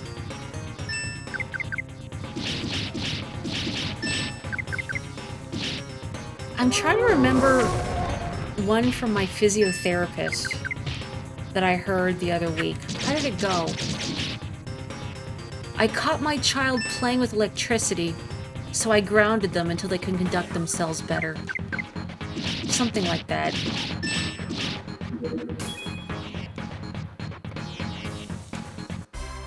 Like, they have a whiteboard in the office that has, like time slots and patient names written on it so people can keep track of, you know, whom's they're seeing when.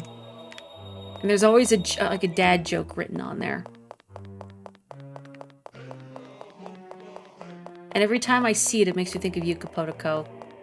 Thinking Kapotoko would approve of this joke. It's terrible.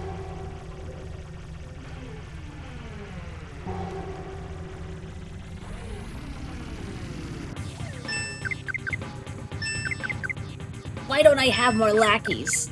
People with horns get more lackeys. Why don't I have horns?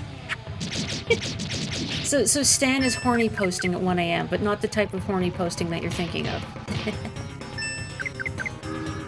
Hey, you got a little cat ears, Stan. Is that not better?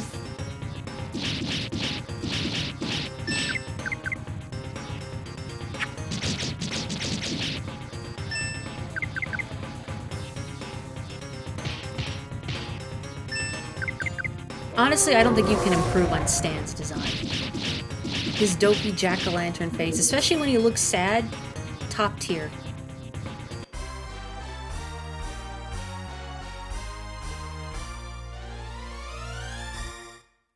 Your little brother snitches on you so often you call him an ATM.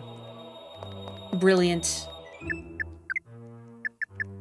I wish I could have used the same joke on my brother, but unfortunately we were not the type of siblings to snitch on one another. Oh wait, no, I think was I going the right way to the jar? No wait, I got turned around. I'm just losing my mind in the sea of Heya Hoopla Hey. But we're almost free, and at least this floor has been fairly straightforward to the jar. And then maybe we'll be free and we'll actually get some story before I have to stop streaming for the night. I'm wondering if I'll be able to, like, do another Saturday stream and maybe finish off Wilmot Works It Out. I mean, the last couple days I've been hit with really bad fatigue in the afternoon. So I don't know, I'll have to see how I'm feeling tomorrow. I also want to start, like, actually recording Crow Country. Oh, today was a late shift. Ooh, my sympathies. Stream is, I've been in this dungeon since I started. It is it's 8 floors of smashing urns. I turned into Sean Connery for a second there. 8 floors of smashing urns, and then 1 more floor of navigation. So we're almost done on floor 7. Okay, I've cleaned out the urns here.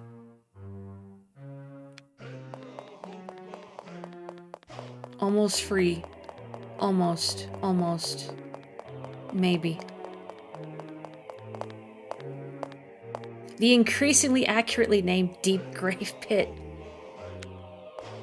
Physio, I think, is going well, but it's also becoming readily apparent that what's really holding me back from proper recovery of my back, pun not intended, is my job. Part of it is stress.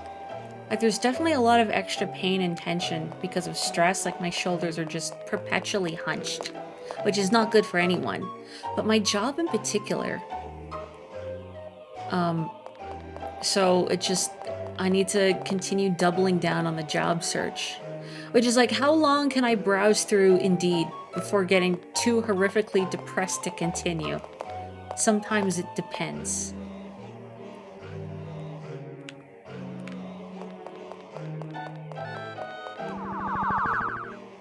I had a family member telling me, oh, you should go on LinkedIn. Make a LinkedIn profile, and then you'll have job offers flooding in. And I kept, no. I mean, I appreciate the optimism, but I don't think people are going to trip over themselves to hire a barista. No matter how skilled she is. Maybe I'm wrong. I don't know. Well, thank you. I shall escape both from the deep grave pit in this game and the deep grave pit that is coffee shop life.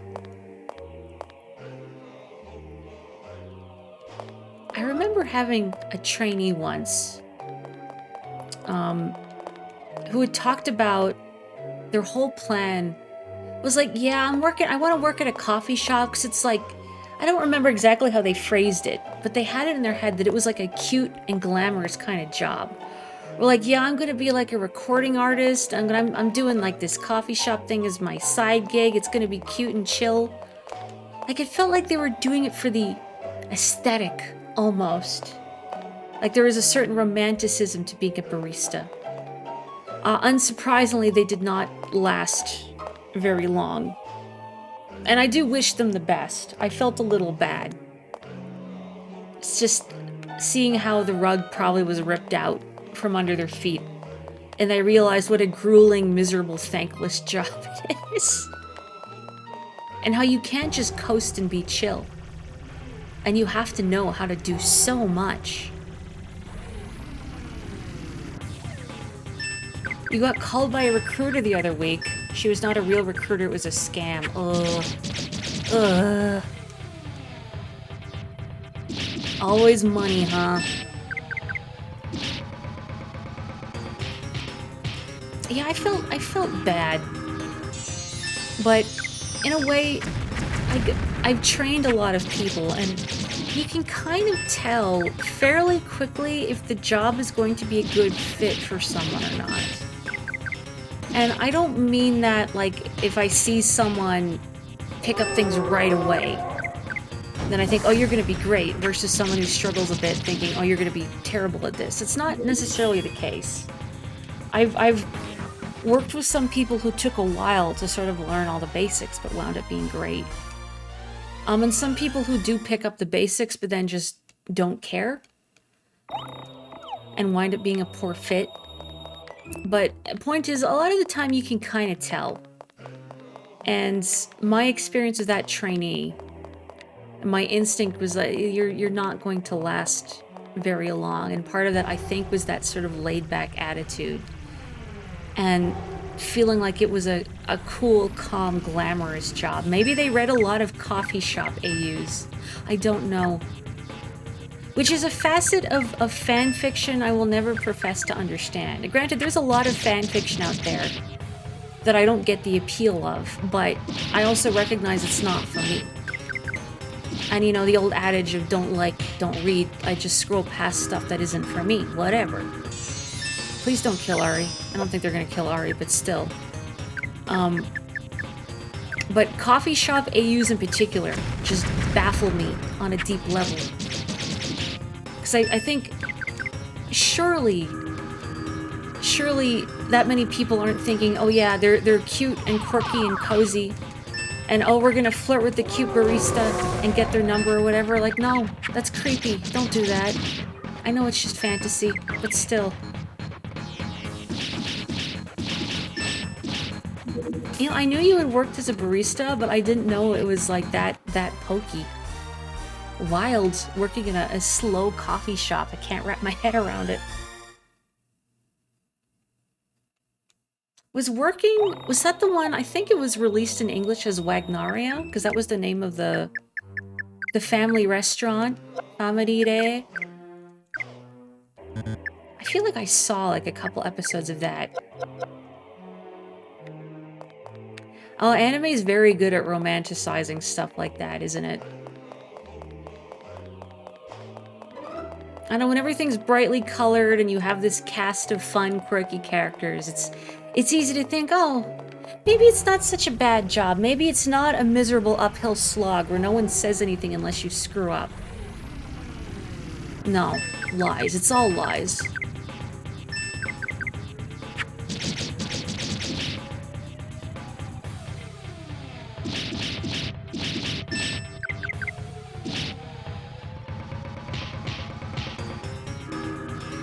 Kabotoko, you've been... I saw in your blog that you've been going back and not rewatch, I guess revisiting stuff that you've previously enjoyed.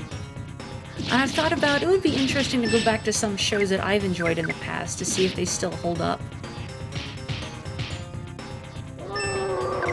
This reminds you want to try and find more books in your favorite microgenre. 30-something Japanese woman has completely insane relationship with her job. What was the name of the one? With the girl working at... It's like a temp agency or something? Oh, I can't remember now. Sometimes I have periods where I read a lot, and then sometimes I have periods where I barely read at all. Because I can't focus. There's no such thing as an easy job, thank you. I am between books right now, actually. I need a new book to read. I recently finished a book called The Cautious Traveler's Guide to the Wastelands, which is about a Trans-Siberian train line running from, I think, Beijing to Russia. Oh, what is this? Something's written on it. Place a stone doll in the box in the room directly above. Yes, thank you for the helpful pan up to the ceiling. Do I have a stone doll, or do I need to get that in this dungeon? I guess we'll find out. But it, I don't know if you want to call it eco-horror. I'm not really sure how to categorize it, but that was a fun one. I enjoyed it. I liked the prose in that one, and I'm very picky about prose. But it was engaging without feeling heavy-handed.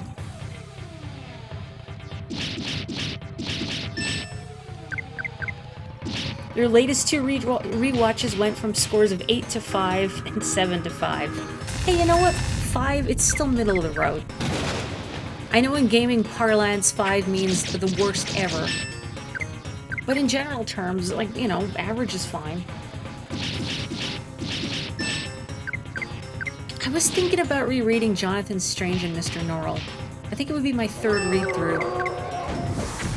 But it's such a long, dense book. And it's a great book, don't get me wrong, but I'm just concerned, like, am I going to be able to focus on it?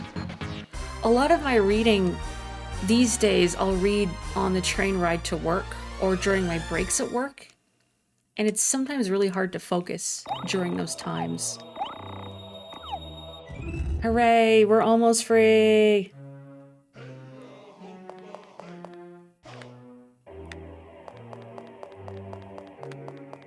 Gotta remember Stone Doll, okay.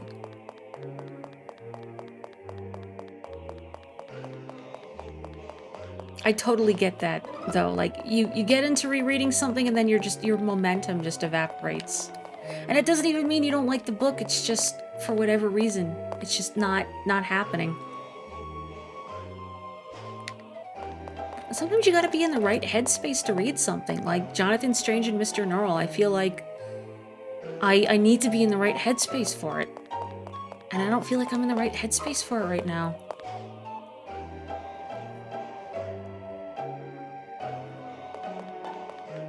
Stone Doll Steve Austin. Hello, Endora. You think one day you were like, I don't want to deal with draw light today. Fair. And then it was 3 months later. Yeah, he's a lot. I need to figure out what I'm reading next, though, and I'm not sure what I'm in the mood for. I was thinking to myself the other day, gee, I should reread Howl's Moving Castle. But I looked on Libby, the library app, because I check out ebooks through the library that way, and that one is like an 11-week wait. So, I mean, I'm on the wait list, but it's going to be a while. So I'll just have to find something else in the interim. I mean, I do have a decent collection of books here at home. But then I think, what do I want to read? I don't know.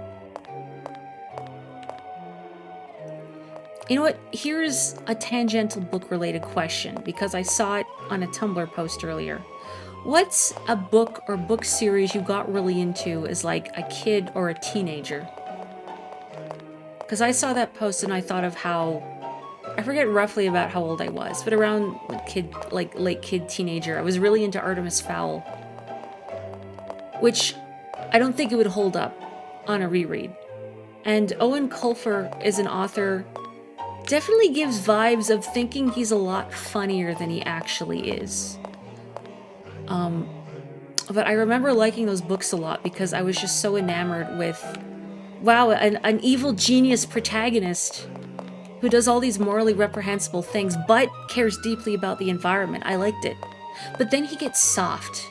And then like so many like kids, teens, young adult books, they add in romance. And I hate it. I hate it. I'm like, no, I don't want to read about romance. Stop. Get rid of it. I can't relate to this. Yeah, that's exactly the vibe. A nerd man who thinks he's funny. Gregor the Overlander. I'm not familiar with that one. Orbital? Never read Tamora Pierce. I should do that. Yeah, see, if nerd guys are actually funny. Oh, ghosts. But that's what I remember with a lot of Owen Colfer's prose, is that he really gives the impression of someone who thinks he's a lot funnier than he really is. And at least in terms of comedy, that's one thing I really can't abide, is when something or someone thinks they're hilarious and really not. I went into it a while ago about a game I played during Steam Next Fest, which I did not publicly throw under the bus. Because even if a game isn't, like that well known, if it's an indie title, although it had a major publisher, I think Xseed published it, even if it's an indie title, I don't really like throwing games under the bus. But that one, like, the prose was unbearable, and again, very heavy on the, oh, I'm so funny, I'm so quirky, this writing is hilarious. And it was the most unbearable thing. And then I remember looking up, like, has anybody written up on this game? These previews from Steam Next Fest. I want to read someone tearing into this game to vindicate me. But I saw nothing but praise. It's like, what, nobody else who has played this game thinks it's a bunch of tripe, that it's poorly written. Big Bull, I need you to wake up. I need you to wake up.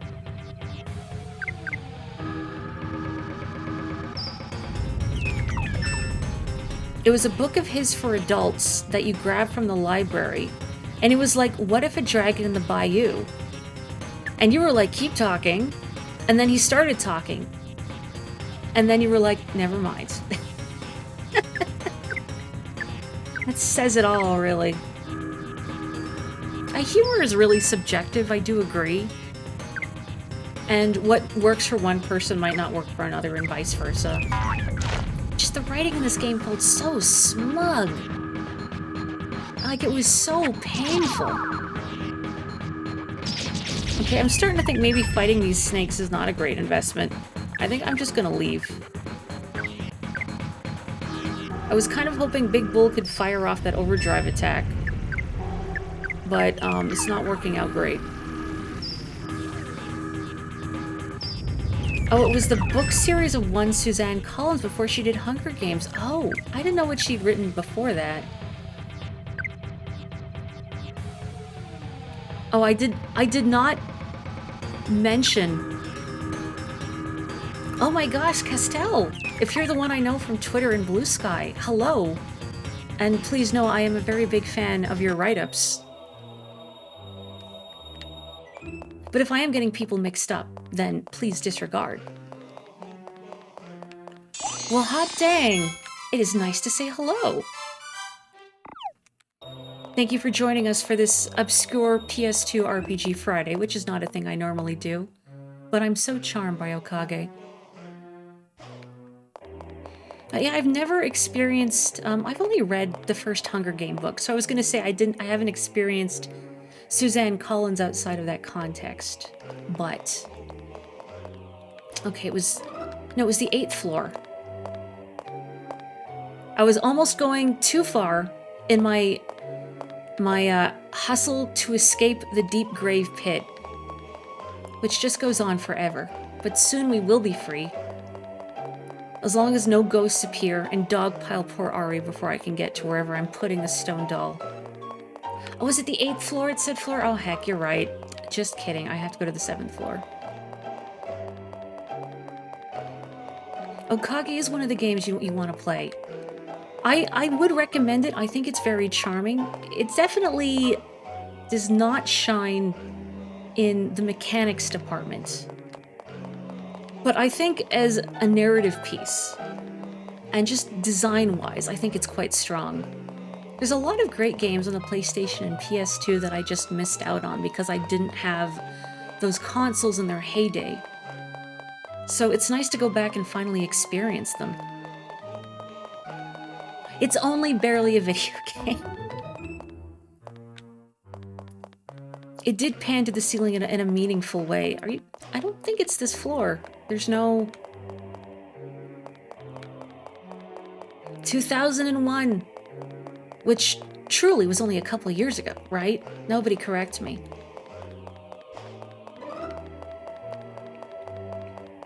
Yeah, early PS2.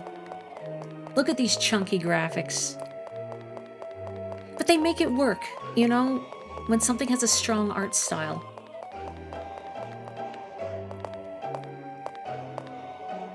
Oh gosh, Mr. Mosquito. That one I've not played, but I know of from its reputation. Also, are you sure it's not the 8th floor? Because I'm not seeing the little nook where I'm supposed to put that statue. The stone doll, rather. It's the 5th floor? Have I just completely amalgamated all these floors into one? I guess I did. Well, at least the stairs are all close together. Gosh, Stretch Panic, that's another game I've never played. But one of the ones I read about in fascination. since I never had a PlayStation or a PS2 in their heyday, I learned a lot by reading stuff like EGM and the internet, and I was always deeply fascinated by niche games, for lack of a better word. Okay, the 5th floor is the one with the room directly above, so it's the 4th floor where I'm putting the doll. And I went down the stairs, of course.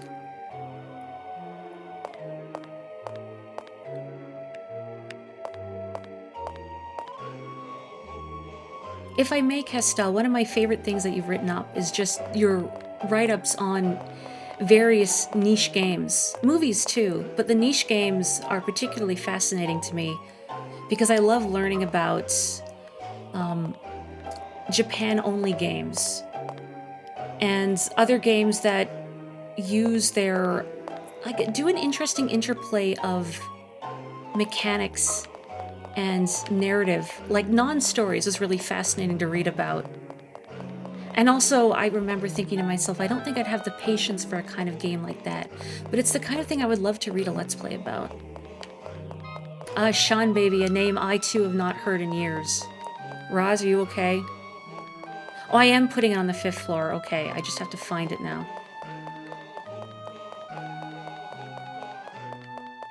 Directly opposite the floor's lobby. All right. Gosh, when I think about it, EGM used to be filled with so much filth. Oh, there's no bridge here. Please, minimap. Why won't you show me your bridges? Please. Like, gosh, I remember Sean Baby writing up like, there were articles on adult games, like the trashiest stuff, on, like, the Atari and whatnot. Oh, a sparkling rapier. Well, I just missed this room, I guess. I heard about Zaku Zaku actors, which I'm so glad that a lot more niche games are finally being made available in English. You know, stuff like niche games, like visual novels, like things that publishers would never take a chance on back in the day. I feel like even back in the day, it felt a little miraculous that we even got Katamari, stuff like that, really.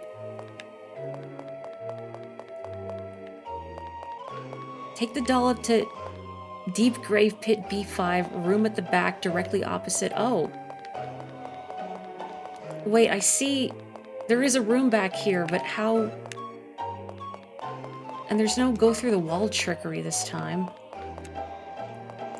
Maybe there's a path off to the side somewhere. You remember when your dad and bro were getting haircuts, you'd have to sit around at the barber's reading whatever magazines were in the rack. Which is usually either EGM or extremely intense hobbyist magazines for photography and cameras. That's better than the magazines that were at the hairdressers like my mom went to. Those are strictly fashion magazines and beauty magazines. Where's my Nintendo power? Oh, check the treasure chest, like the one I had opened? Huh. So I have to put the doll in the chest?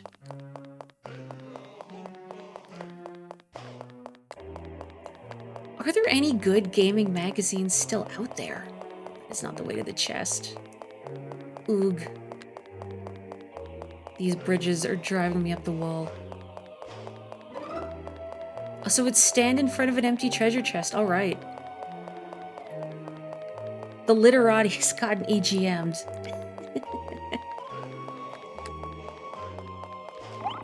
Nothing's in it. Okay, so now I use the doll. Let's see. Halves HP for all. Oh, that's interesting. I didn't even notice I'd picked that one up. That seems risky, but potentially effective for bosses. Old stone doll. Here we go. Stone doll with its right hand pointing straight up.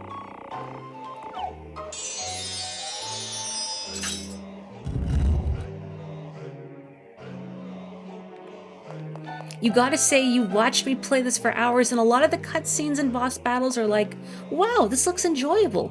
And then you watch me navigate these dungeons and go, wow, I will never play this. Well, games like this are precisely why we have Let's Plays. There's a lot of games out there that I enjoy narratively, but I find are a pain to engage with. Oh, is this the key I need? Gear Tower key, I'm free. It's true, she did pitch it to me with like 7 caveats, and yet I'm still here because I wanted to know.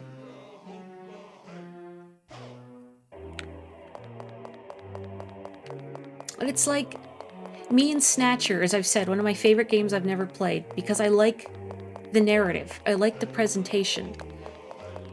But my brain simply cannot cope with that sort of gameplay style, which I know does a big disservice to adventure games as a whole. With that whole look at, talk, search, use, etc. interface.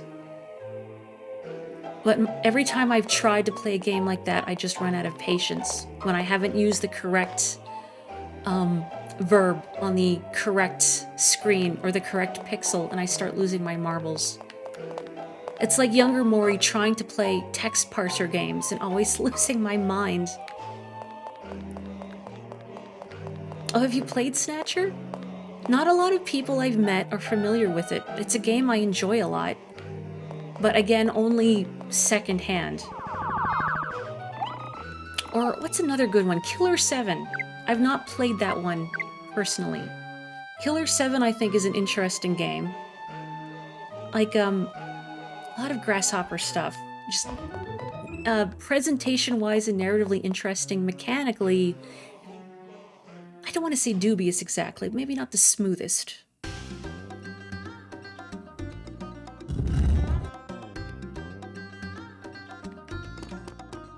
You played enough of the strong bad adventure games to be like, man, the thing they're parodying here must have been a nightmare.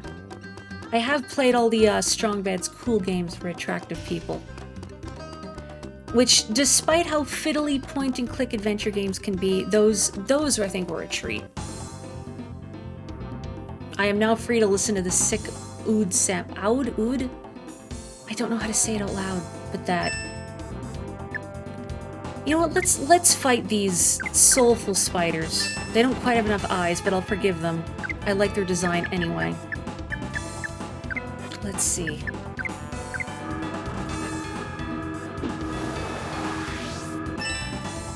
You know, I picked up Void Stranger during a Steam sale, and I need to go back to it because the little I played, I really enjoyed it.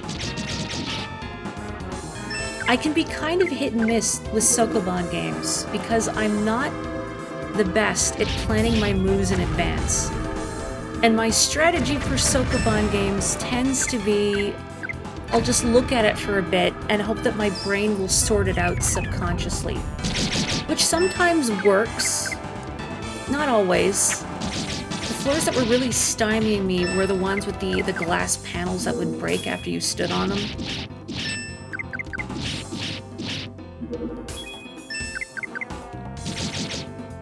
These spiders don't set you off, that's good. I was feeling bad you stepped in during the sewers of Resident Evil 2. I am terribly sorry.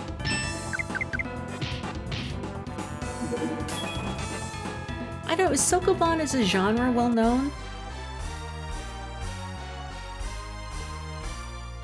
When you get used to reading things and interacting with people in kind of an insular space, you forget some things are not maybe as well known as others. So I have this key. This is not the menu I want. Now where is the tower I'm taking it to? Gear Tower far in the desert. Okay, I guess it's on the other side of the desert. Let's go back here for a moment.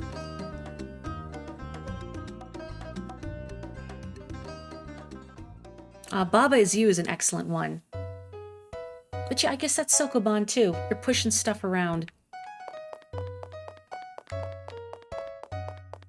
Now, Baba Is You is an excellent example of a game that makes me feel both like a genius and the biggest idiot ever to walk the earth. Sometimes in the span of only a few seconds. Can I buy anything decent now that I've accumulated all this money?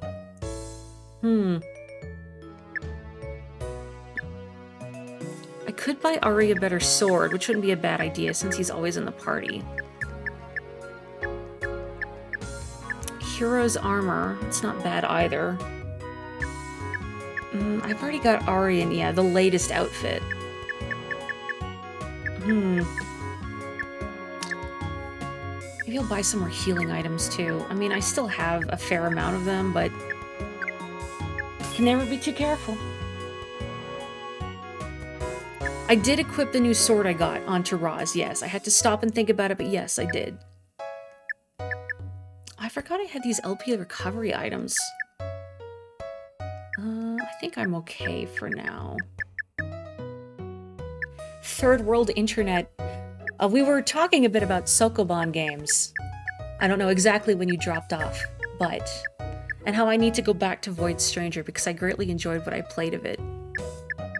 Even though I'm not the best at Sokoban type games because I get distracted so easily that it's difficult to plot my moves in advance. Yeah, I'm gonna get Ari a better sword, I think. Let's do it. So much money, but it's okay. We made so much from beating up jars. And the floors that were stymieing me in Void Stranger were the ones with the disappearing glass panels that break when you step on them. That's not my weapon. This is my weapon. Here we go. So much money for only 5 more points.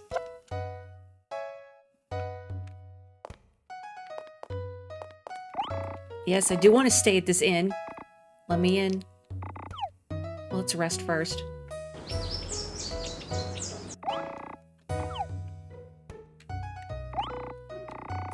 I should replay Baba Is You, too. I did not solve every puzzle in that game. I should go back to it. That's true. I thought it was interesting, though, that it doesn't have undos. It makes you commit, which I thought was interesting. And I feel like these days I'm a lot more interested in games that do interesting things with your mechanics. That's one of the reasons why I was drawn to your writing to begin with. Because I got to learn about games that do interesting things with their mechanics and their narrative. Like how earlier in the stream I was talking about Sakuna of Rice and Ruin and how I thought it was interesting the way the game ties some of its mechanics to its narrative. And Sakuna herself really not wanting to be here, really not wanting to have to grow rice to atone.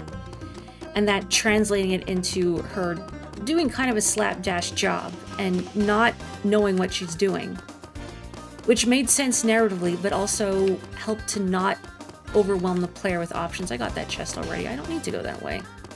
Oh.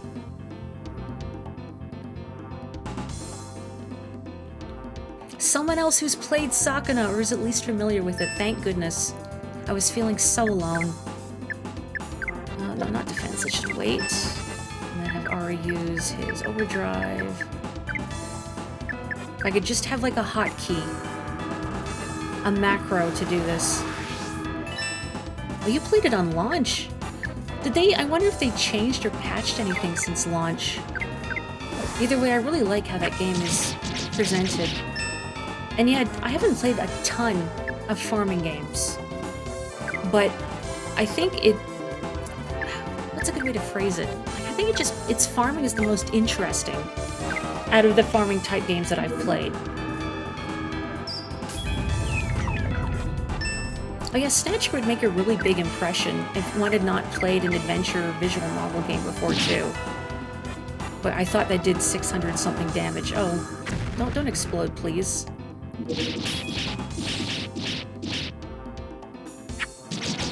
If Big Bull... Oh, that's right, I forgot I had to press a button to make his attack come up. Oh, fool me. More fool me. Really? A silly rhythm minigame. I had no idea. Well, I'm glad they refined it, ahem, to be a lot more... I keep saying the word granular with regards to its rice farming, but that's the best word I can think about. That it lets you get really in-depth into it as Sakuna learns more and learns to embrace rice farming. So too does the player. and you learn more ways to get in depth with your rice production. The creators redesigned it during their dev hell phase and made it as authentic as possible. I'm glad they did. I think that extra layer of verisimilitude is what makes it stand out as a farming game, among other reasons too. The combat is also fun. But it made me appreciate rice farming and how much really goes into it. Not that I wasn't appreciative of rice farming beforehand, but I didn't really stop to think about everything that must be considered in the pursuit of agriculture.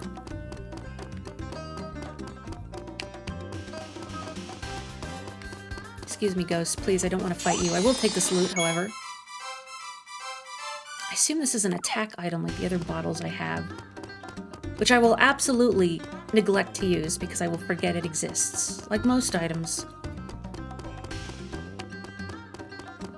I'm honestly shocked at just Sakana's quality generally. Not just gameplay-wise, but the localization, I think, is also excellent. I like that it uses a lot of refined and archaic-sounding speech, but at the same time, it's not married to it. And it will use more modern... Well, I don't know if you want to say modern colloquialisms exactly, but like, for instance, there was a cutscene earlier where a character uses the word bogus.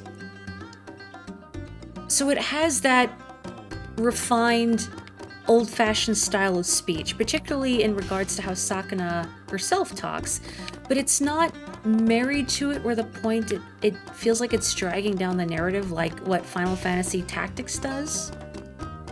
And how that one is perhaps highfalutin to the point of parody.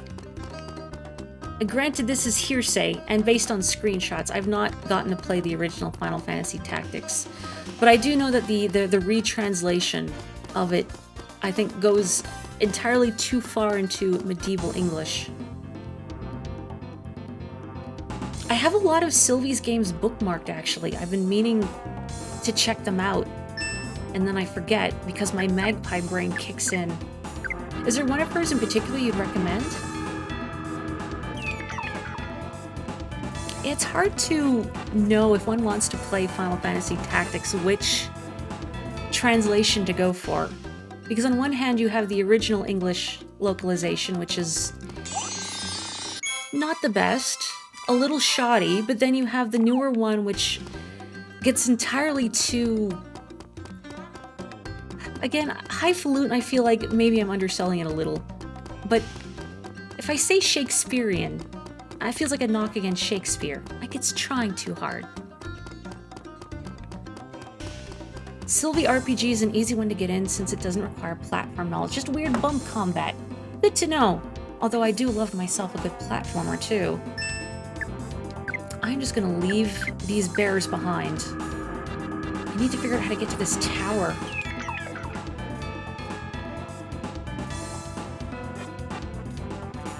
Sylvie line, thank you.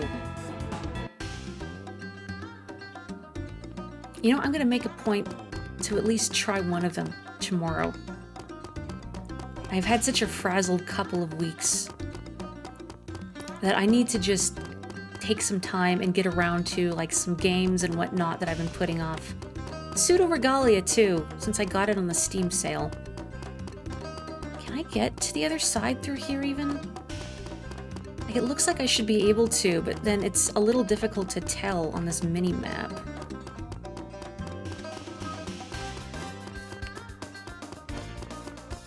I've heard about that, the Symphony of the Night being redone. So do they not even retain the iconic "what is a man? A miserable little pile of secrets"? But enough talk, have at you.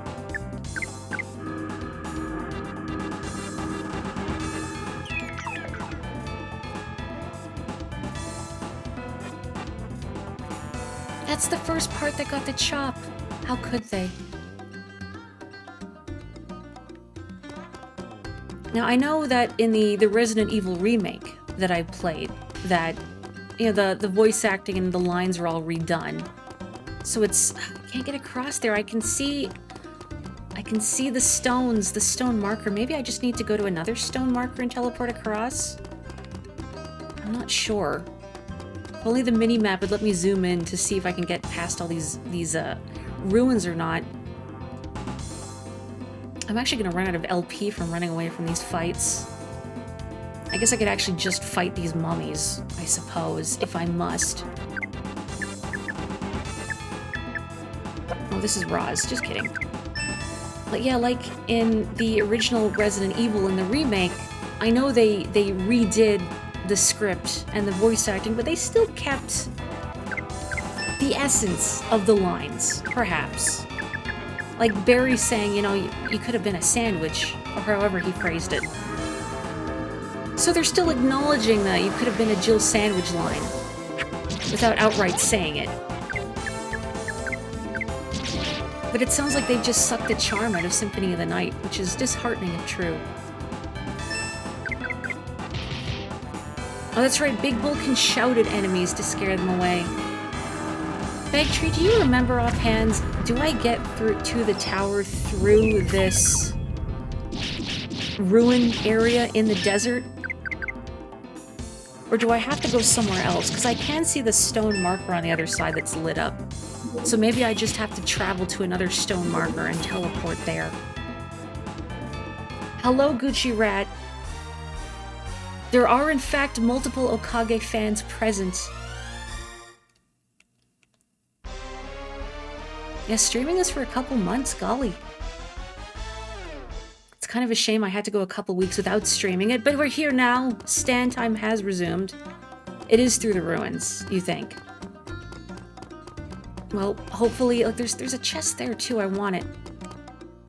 How I wish repels existed in this game. How's my health?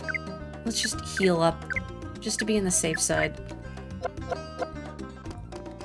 Streaming is hard, it is true. I think people who don't stream may not necessarily appreciate how much brain power goes into trying to navigate through a game while engaging with the chat, nominally.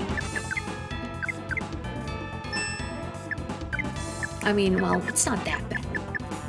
But if one has a magpie brain like I do, it could be a lot.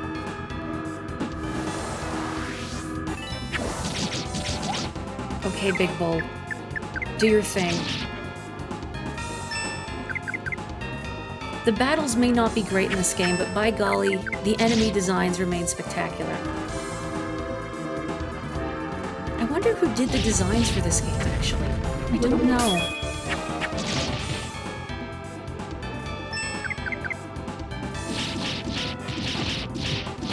I mean, Let's Plays always look like a lot of work, but I think even more so now that I stream, I appreciate the effort that goes into it.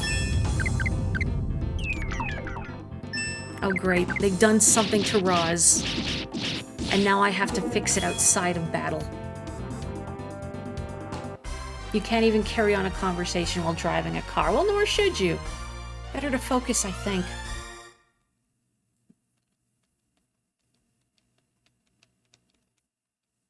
One less distracted driver on the road. Okay, hang on. Is something... Oh, hiccups do not... Okay, she has rust. Well, what fixes that again? Rust off charm. There we go. I'll just dunk her in some CLR, I suppose. For as unspectacular as the battle system is, I do greatly enjoy the status effects in this game. I mean, where else would you encounter a game with hacks as a status effect? How did they phrase it? I don't know. Ari's getting audited. That's the point. That's what matters. These ghosts, I don't want to fight them. Not only because they take up time, but because then I get turned around inevitably. I opened that already, right? Yes, I did. Once I get off a streaming, or once you get off a streaming schedule, it's hard to do consistent. That's why I try, oh geez, to stick to my Tuesday, Friday, and why it feels so bad if something happens and I have to avoid streaming. That's why it felt so awful that family emergencies kept me from streaming for like a week.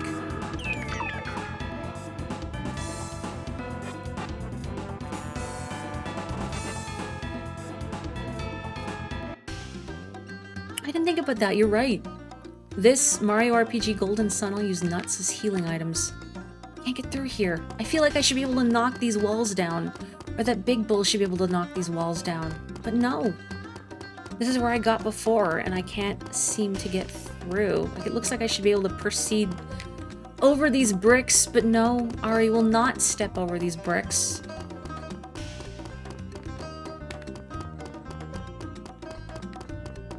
Or that this well should be a tunnel somewhere, but no.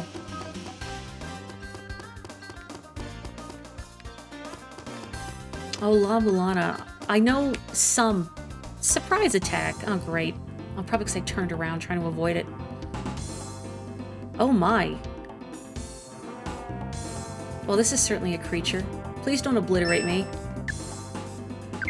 I do want to try fighting it. How long did it take you to beat La Mulana? Because that game is another one that looks fascinating, but also seems incredibly dense. And the knowledge required to beat it, not just in-game, but I think it also, if I'm not misremembering, requires some outside game knowledge as well, I think. It's been a while since I've read up on it. Do I want to do anything to this? Oh, I have, like, no LP. Oh well, let's do this anyway. Probably the most terrifyingly impressive feat of Let's Playery you've ever seen was the dude walking people through how to do the White Palace in Hollow Knight. So he was doing the White Palace while explaining to people how to do the White Palace in real time while also making conversation. Good gravy. Now that is some impressive multitasking. This dragon, it's thunder, so fire, I believe. Let's see if this does anything decent. Maybe this enemy isn't actually all that. I don't know. It does not have the right elements. Well, if need be, I have enough LP left to flee with Big Bull.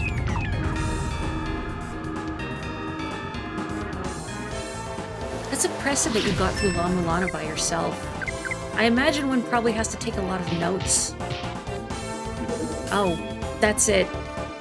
Somehow I thought that was going to be a lot tougher, as I'd never seen that enemy before, and it's big.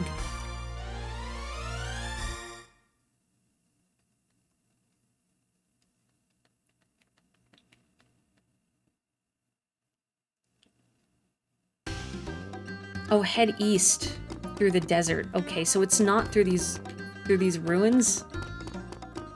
I guess? It does look like there's kind of a path to the east here. Oh, this! And here I was trying to go out the back way, like a fool. The ruins are unrelated. Well, I'm just gonna run from... I can't run from these because I have no LP to wait for Big Bull's turn to come up. I'll just have them defend. Okay. What do you mean no escape seal?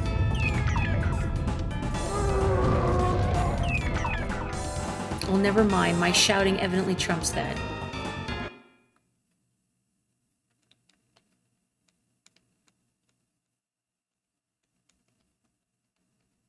It's a shame Nex isn't here right now, because I know Nex is also a big fan of La Mulana. I've been meaning to pick their brain on it, too. Yeah, I remember reading that La Mulana... I don't know if you need knowledge of MSX games, necessarily, to figure out some of its secrets. It's been a while since I've read up on it. Okay, same thing as before. I'm just gonna defend and let Big Bull do his thing so I can get to a save point. The longer I go without a save, the more paranoid I get. At any time, all the enemies could choose to gang up on Ari, and boom, I lose all my progress.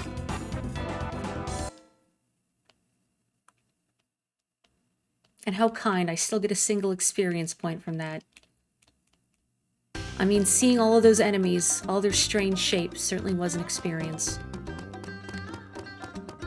Okay, so I'm back in the ruins, but I'm in the back half of it. Can I interact with this? I cannot.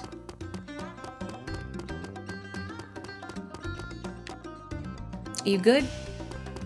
They'll be fine. Okay, there is another stone circle. Excellent. Please, ghosts. I do not have time for you. Let's head towards the save point before I go meandering about exploring. I say that, I'm already seeing other objects in the distance and going, oh, what's that? Nope, no, do not. Do not. Cease. Desist. Just don't throw me into a cutscene. Cutscene battle.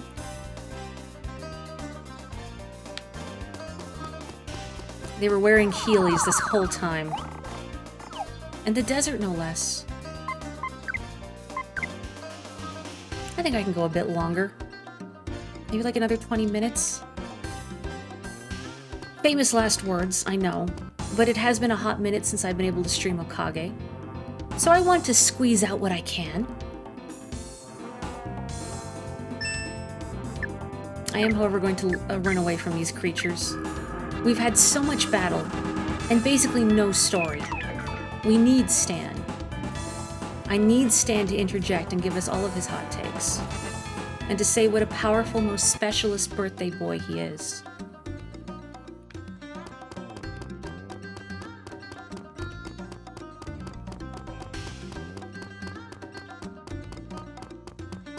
Now where is the door? Something is there. Oh, a tiny ear. What is that, 3 now?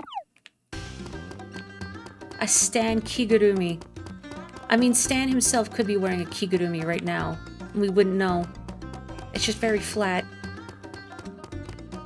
And his true form is concealed beneath that Kigurumi with the goofy jack-o'-lantern face. Here we go. Now, I guess the spazzy phantom what's-his-name is in the back. Slave, use that thing you got. It's open now? Yes, okay. Let's go. This is... Hey, slave. Something is flashing in your pack. What is it? Friendship bond glows and becomes more powerful. What happened? That's odd. It just suddenly appeared and started to flash.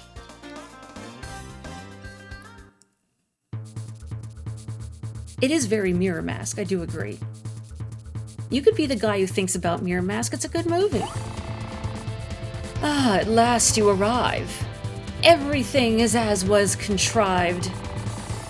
Pray mercy that at my hands thou dost survive. What is planned? How annoying. I am acting under my own plan. I'll smash your plan. Thy patience, please. My own plans I reveal not, lest they add to thy confusion. A caveat bide. Corporeal attacks will be futile, as this form is but an illusion. Now, enter stage and draw steel. This act draws towards its dark conclusion. Is this where I need a magic user? Am I in fact in trouble because I don't have Linda or Kiesling with me? But also, heck that guy. I have friendly Blizzard now. That is a hefty HP cost. A cool track to only place in that room. Isn't it a shame when games have that cool music that you only hear in a very small portion of the game and then never again? Like in Killer 7, because I brought up Killer 7 earlier. There's a dance track that plays as you go to the Coliseum in the game. And it's only in like one small hallway with a staircase and nowhere else. One option if I feel like gambling with the black cat jewel. And it's not a bad idea. I mean, if the worst thing happens and I die pathetically, by which I mean Ari dies pathetically, we just save, so it's not a lot of progress lost. Let's try it.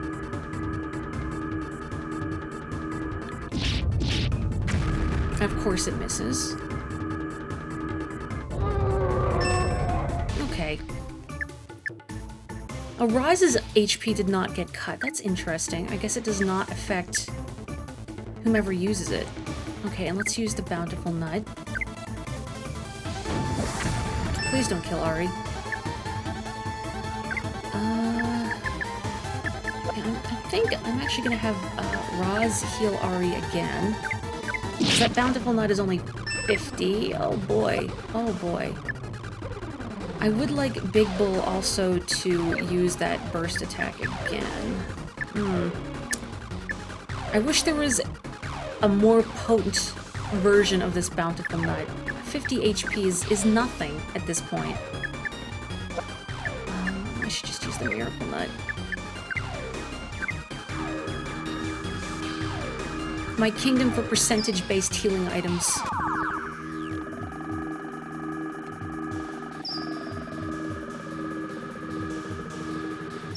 Okay.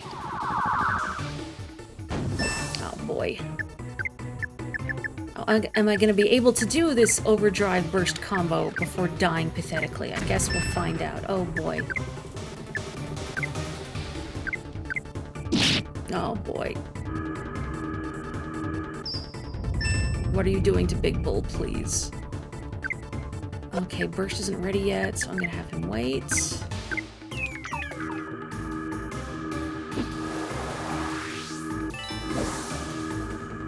Boy, I am just praying I get lucky at this point, aren't I?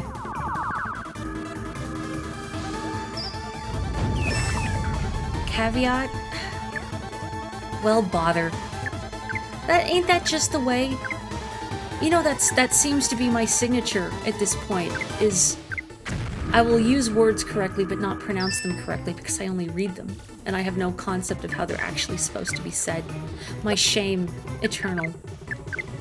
But at least I hope it's funny. I read too much. Mispronounce everything to be evil. Where was that Tumblr post that talked about pronouncing Chipotle and Aristotle the same? Chipotle, Aristotle. You see my vision.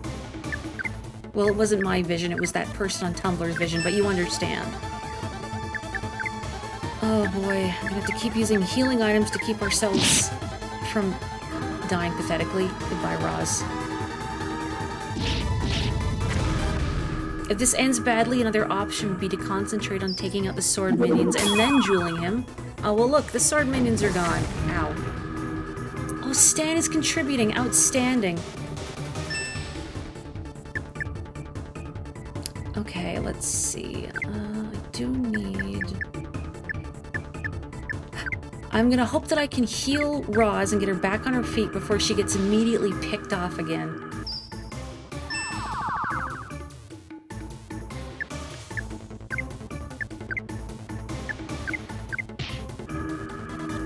Is Stan smacking someone physical damage? That's a good question. I mean, I don't know. How corporeal is Stan? So I guess I just have to use magic, even though... Does this count? I mean, it's a physical attack, but it's Thunder Element anyway, so... And Roz does not have... I wish you could change up party members on the fly. It's not great. This is going to do terrible damage, I'm sure. Oh, elemental damage bottles, the ones I was just talking about forgetting that I have. Let's see. Burn bottle, okay.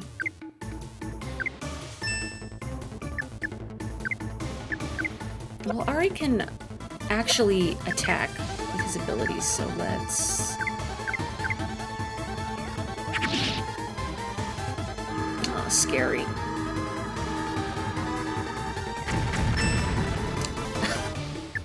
Did you see those damage numbers? Outstanding, Roz.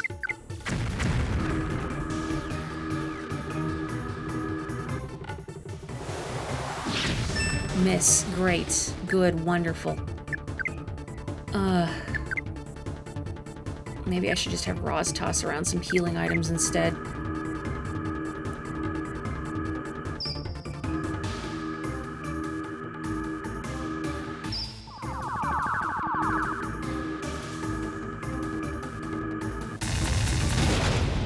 I mean, I suppose if it goes really pear-shaped, I could always grind a bit off-stream and then have Linda ready. Presumably she'll get some solid magical skills once I level her up a bit. Okay.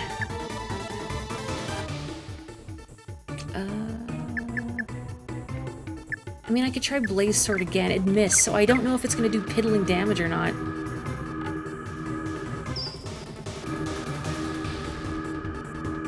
Linda gets a big fire spell. That's not nothing. Oh, come on, Ari. I guess if it misses, that's just a no-selling? Let's try Frost. Let's see if it does anything useful. Hmm.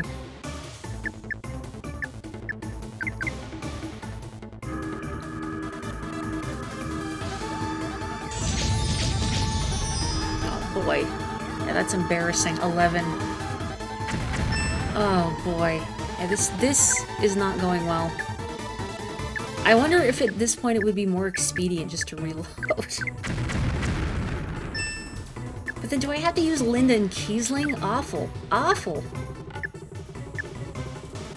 Ari's friendly and sword specials are physical attacks.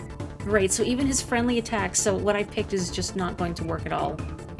As is burst and anything Stan might try. So Ari is essentially a dead weight during this fight. And Roz and Big Bull are also essentially dead weights during this fight. So what I'm getting is that I should just reset at this point and come back with different party members. Ari is supposed to throw heals and bottles. Hang on one sec, I'm just gonna take a sip of water here.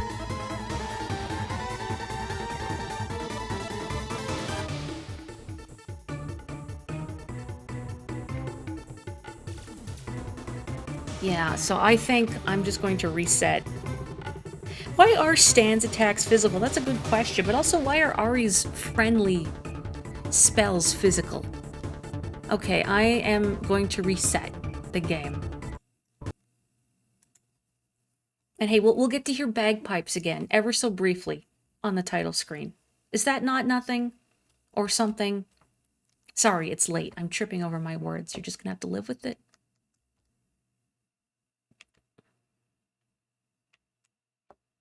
I mean, Linda, at least, I was using for a little bit. So she's not completely underleveled and unprepared. But Kiesling, That's true, I can't hear the Gear Tower tune again. I mean, I know I was warned about a boss being resistant to physical attacks. I just didn't realize it would be that so soon. Oh, I can't change party members here, can I? I can't. Oh, I have to go back to town. Really? Ugh. Okay. Is there really no other way to change party members? Oh. Wait, no, there is the teleporter stone. Oh, please, ghosts. I don't wish to engage. That's true, Bull can take out the swords. I'm just thinking about how he can contribute. I guess he could throw around healing items. Once the swords have been taken out, how he can help.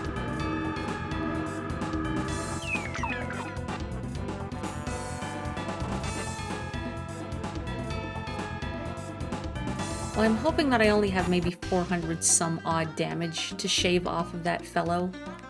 Since I think that's what the damage output read when I used the jewel on him. I think it did 400 something damage. Which is a lot more reasonable than what Big Bull had when we fought him. You feel an Ari Linda Kiesling party would be too squishy and get pasted by the swords. I am inclined to agree. Plus, I just don't really want to use Kiesling. Is there anything useful here? A hand. Big stone face in the desert, speaking of La Milana.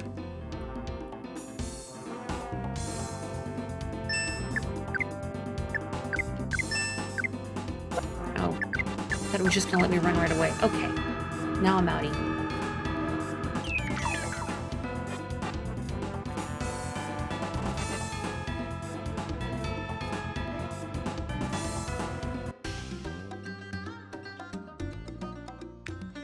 I guess, can I not do anything with this yet?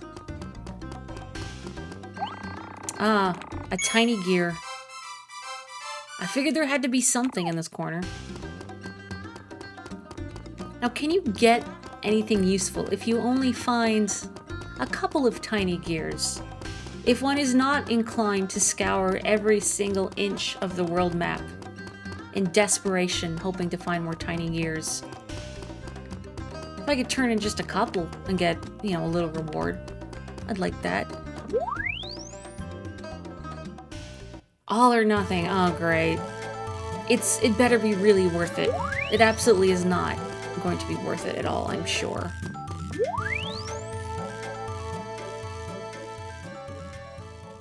I feel like so often in games, when you have to go wildly out of your way to receive a reward, it's not worth it. Like, all the Korok seeds in Breath of the Wild. Well, it's not really a great comparison because it's not an RPG, but I know there's RPGs out there where you'll go way out of your way to grind for something or to beat a super boss to get a reward or whatever, but it's at that point that you find you don't need it anymore. Hang on, this is where I need to go. Okay, change party members. It is a shame to put Roz back in the box. Oh boy, level 32. Not promising. Let's see if I can get Linda kitted out, maybe in some gear. Let's see. Is there anything she can equip here? No, actually. Huh. None of these are equipable to Linda? Really? I did find a dress for her, that's right. And while I'm here, I suppose I should also buy the blood and sweat pants for Big Bull. Why not? Put some pants on that boy as a treat. You know, I've heard people describe Zelda as an RPG in the past. I mean, I suppose if one gets technical, you are playing the role of Link. Is it really that's all the defense I get? It's 1 point of defense, that's it. And yeah, there's no other thing I can equip.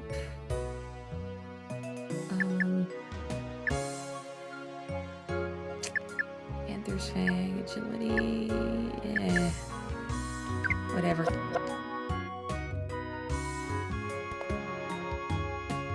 Super bosses, I think it depends on the game. And how much I'm willing to go out of my way to grind to fight them. And how much fun I'm having with a game's battle system. It's kind of hit and miss whether I'll go for a super boss. Like, most recently, I beat the super boss in Shin Megami Tensei 5. That felt pretty good. Definitely took a few tries trying to come up with the perfect party. You know, I'm still kind of bitter about Shin Megami Tensei 5. Just because of the whole Shin Megami Tensei 5 vengeance. I should have known, inevitably, I'd have to pay the Atlas tax. You never buy the initial release of an Atlas game. I knew this, and yet...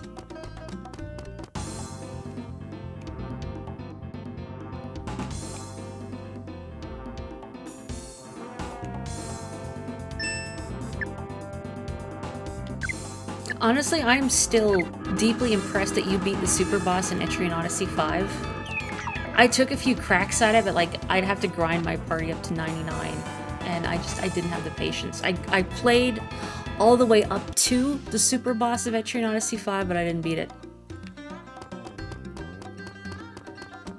I didn't bother with 4's super boss either. I don't think I got up to it. I got up to... like, at least the floor before the super boss in Etrian Odyssey 4. But I didn't actually fight it. I know you have to solve a puzzle. Well, I don't know how much of a puzzle it is.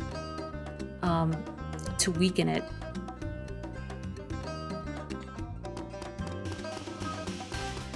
I can't remember if Etrian Odyssey 5 has a way to deal with, what do they call it? Like, bind and ailment decay? Or like the more you apply a bind or an ailment, the harder it is to get it to stick.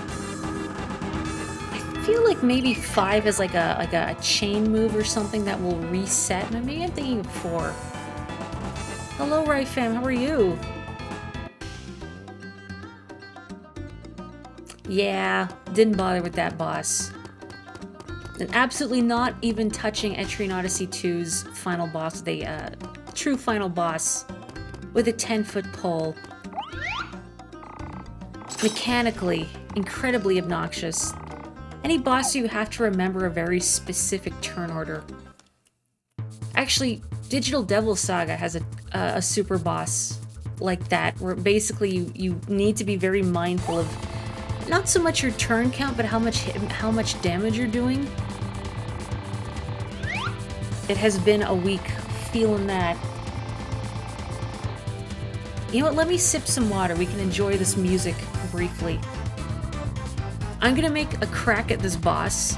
I don't know how well it's going to go, because though we have Linda as a damage dealer, she is several levels lower than Ari and Big Bull, which may not go well.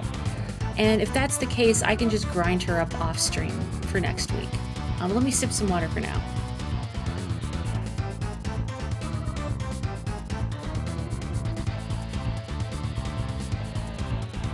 Thank you for the hydrate and the posture check. Oh yeah, there is a whole B section to this, and we didn't even get to hear it. You know, now that I'm looking at this guy's outfit, it's kind of a mess. Just the black lower portion of his coat doesn't look like it transitions smoothly into the blue upper portion. And then a lot of this guy's outfit is a mess, and I think it's that way on purpose. Characters that are not in your party do not gain experience, no. Gosh, Kapotoko, I did not know you had such cutting sartorial opinions until seeing you comment on Infinity Nikki earlier while Luce was playing it. Okay. Let's overdrive.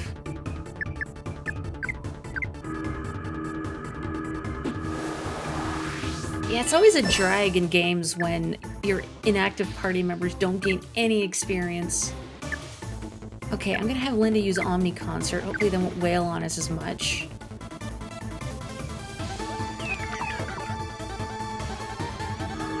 I don't know if that actually worked or not.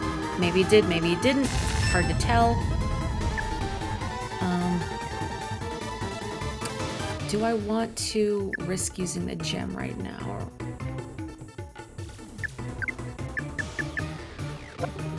Let me... Big version first. I think I'm gonna get rid of the swords and then use the gem. Boy, Linda's already almost dead. This is not promising. Okay.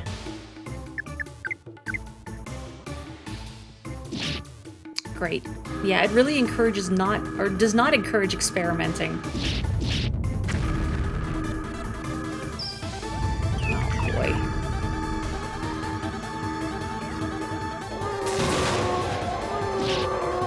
Boy, this is not going well. I need to get rid of these swords, but also I need Ari to not die. Okay. Is Big Bull gonna be able to heal him before...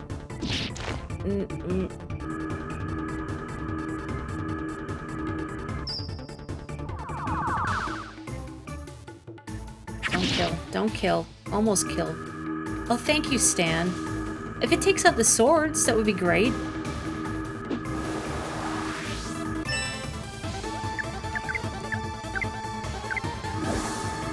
Masochismo?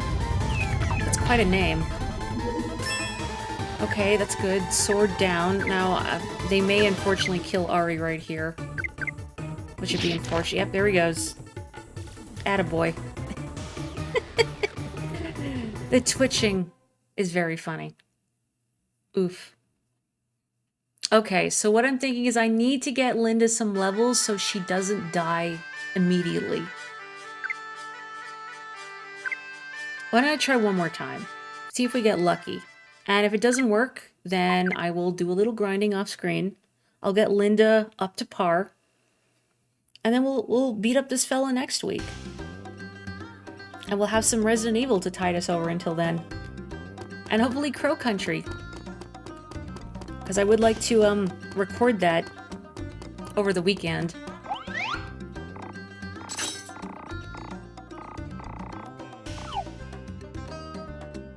And I'm looking forward to some more Resident Evil. I wasn't expecting to be so enamored with Resident Evil, but I don't know, there's just something about it. The charm, the camp.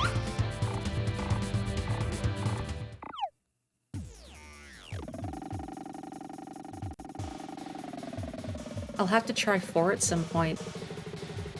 To experience the whiplash of going from the classic RE tank controls to something designed more for action. I don't really know how effective this is. Like, is it only affecting him and not the swords?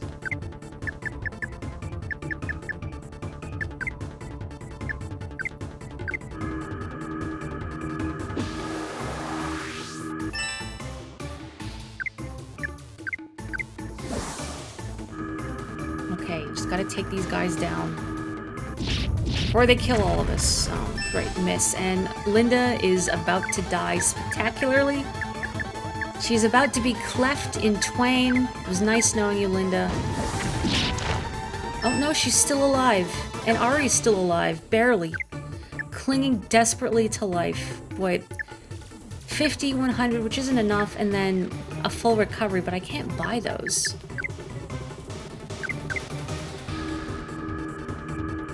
The lack of healing in this game is rough.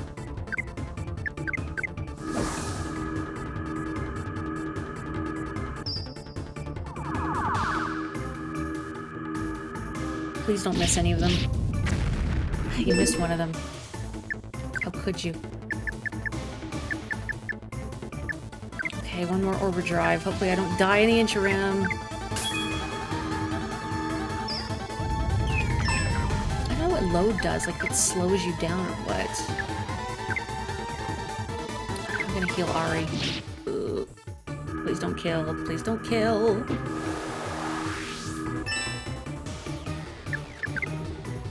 Hopefully this will get rid of the last 2 swords. Goodbye, Linda. She was on deck to heal Ari, though, which isn't great.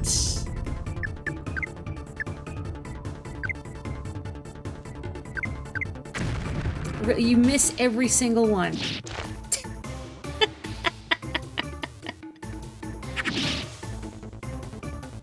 You miss both swords, which would have saved Ari. And then Ari dies spectacularly. Thank you, Big Bull, for your contribution. I can't stay mad at him. He's a delight. He's trying. Okay. I do need to get back, or need to get to bed, rather. But I am going to do a little grinding off stream. Get Linda up to par so she does not die so quickly. I wish I could buy a better weapon for her, but I don't know where one can get it.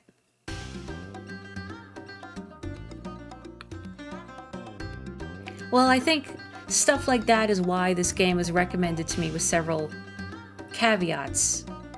Because, again, narratively and design-wise, I think it's great. I think it's a lot of fun seeing where the story goes, and I enjoy the characters. Mechanically, battle-wise, not great, but I enjoy the rest of the game so much that I don't mind. But yeah, thank you very much, everyone, for joining me for some more Okage. I don't know if I'll be able to do anything tomorrow, but I'm on B-Ski, so if I wind up doing a guerrilla stream or whatever, watch that space, or have your Twitch notifications on, I don't know. Or just try and sense psychically, see if your Mori detector goes off. Aside from that, I will be doing more Resident Evil 2 on Tuesday, so please look forward to that. In the meantime, stay safe, stay healthy. Please have a wonderful evening and enjoy your weekend. Good night. Bye-bye. おやすみなさい。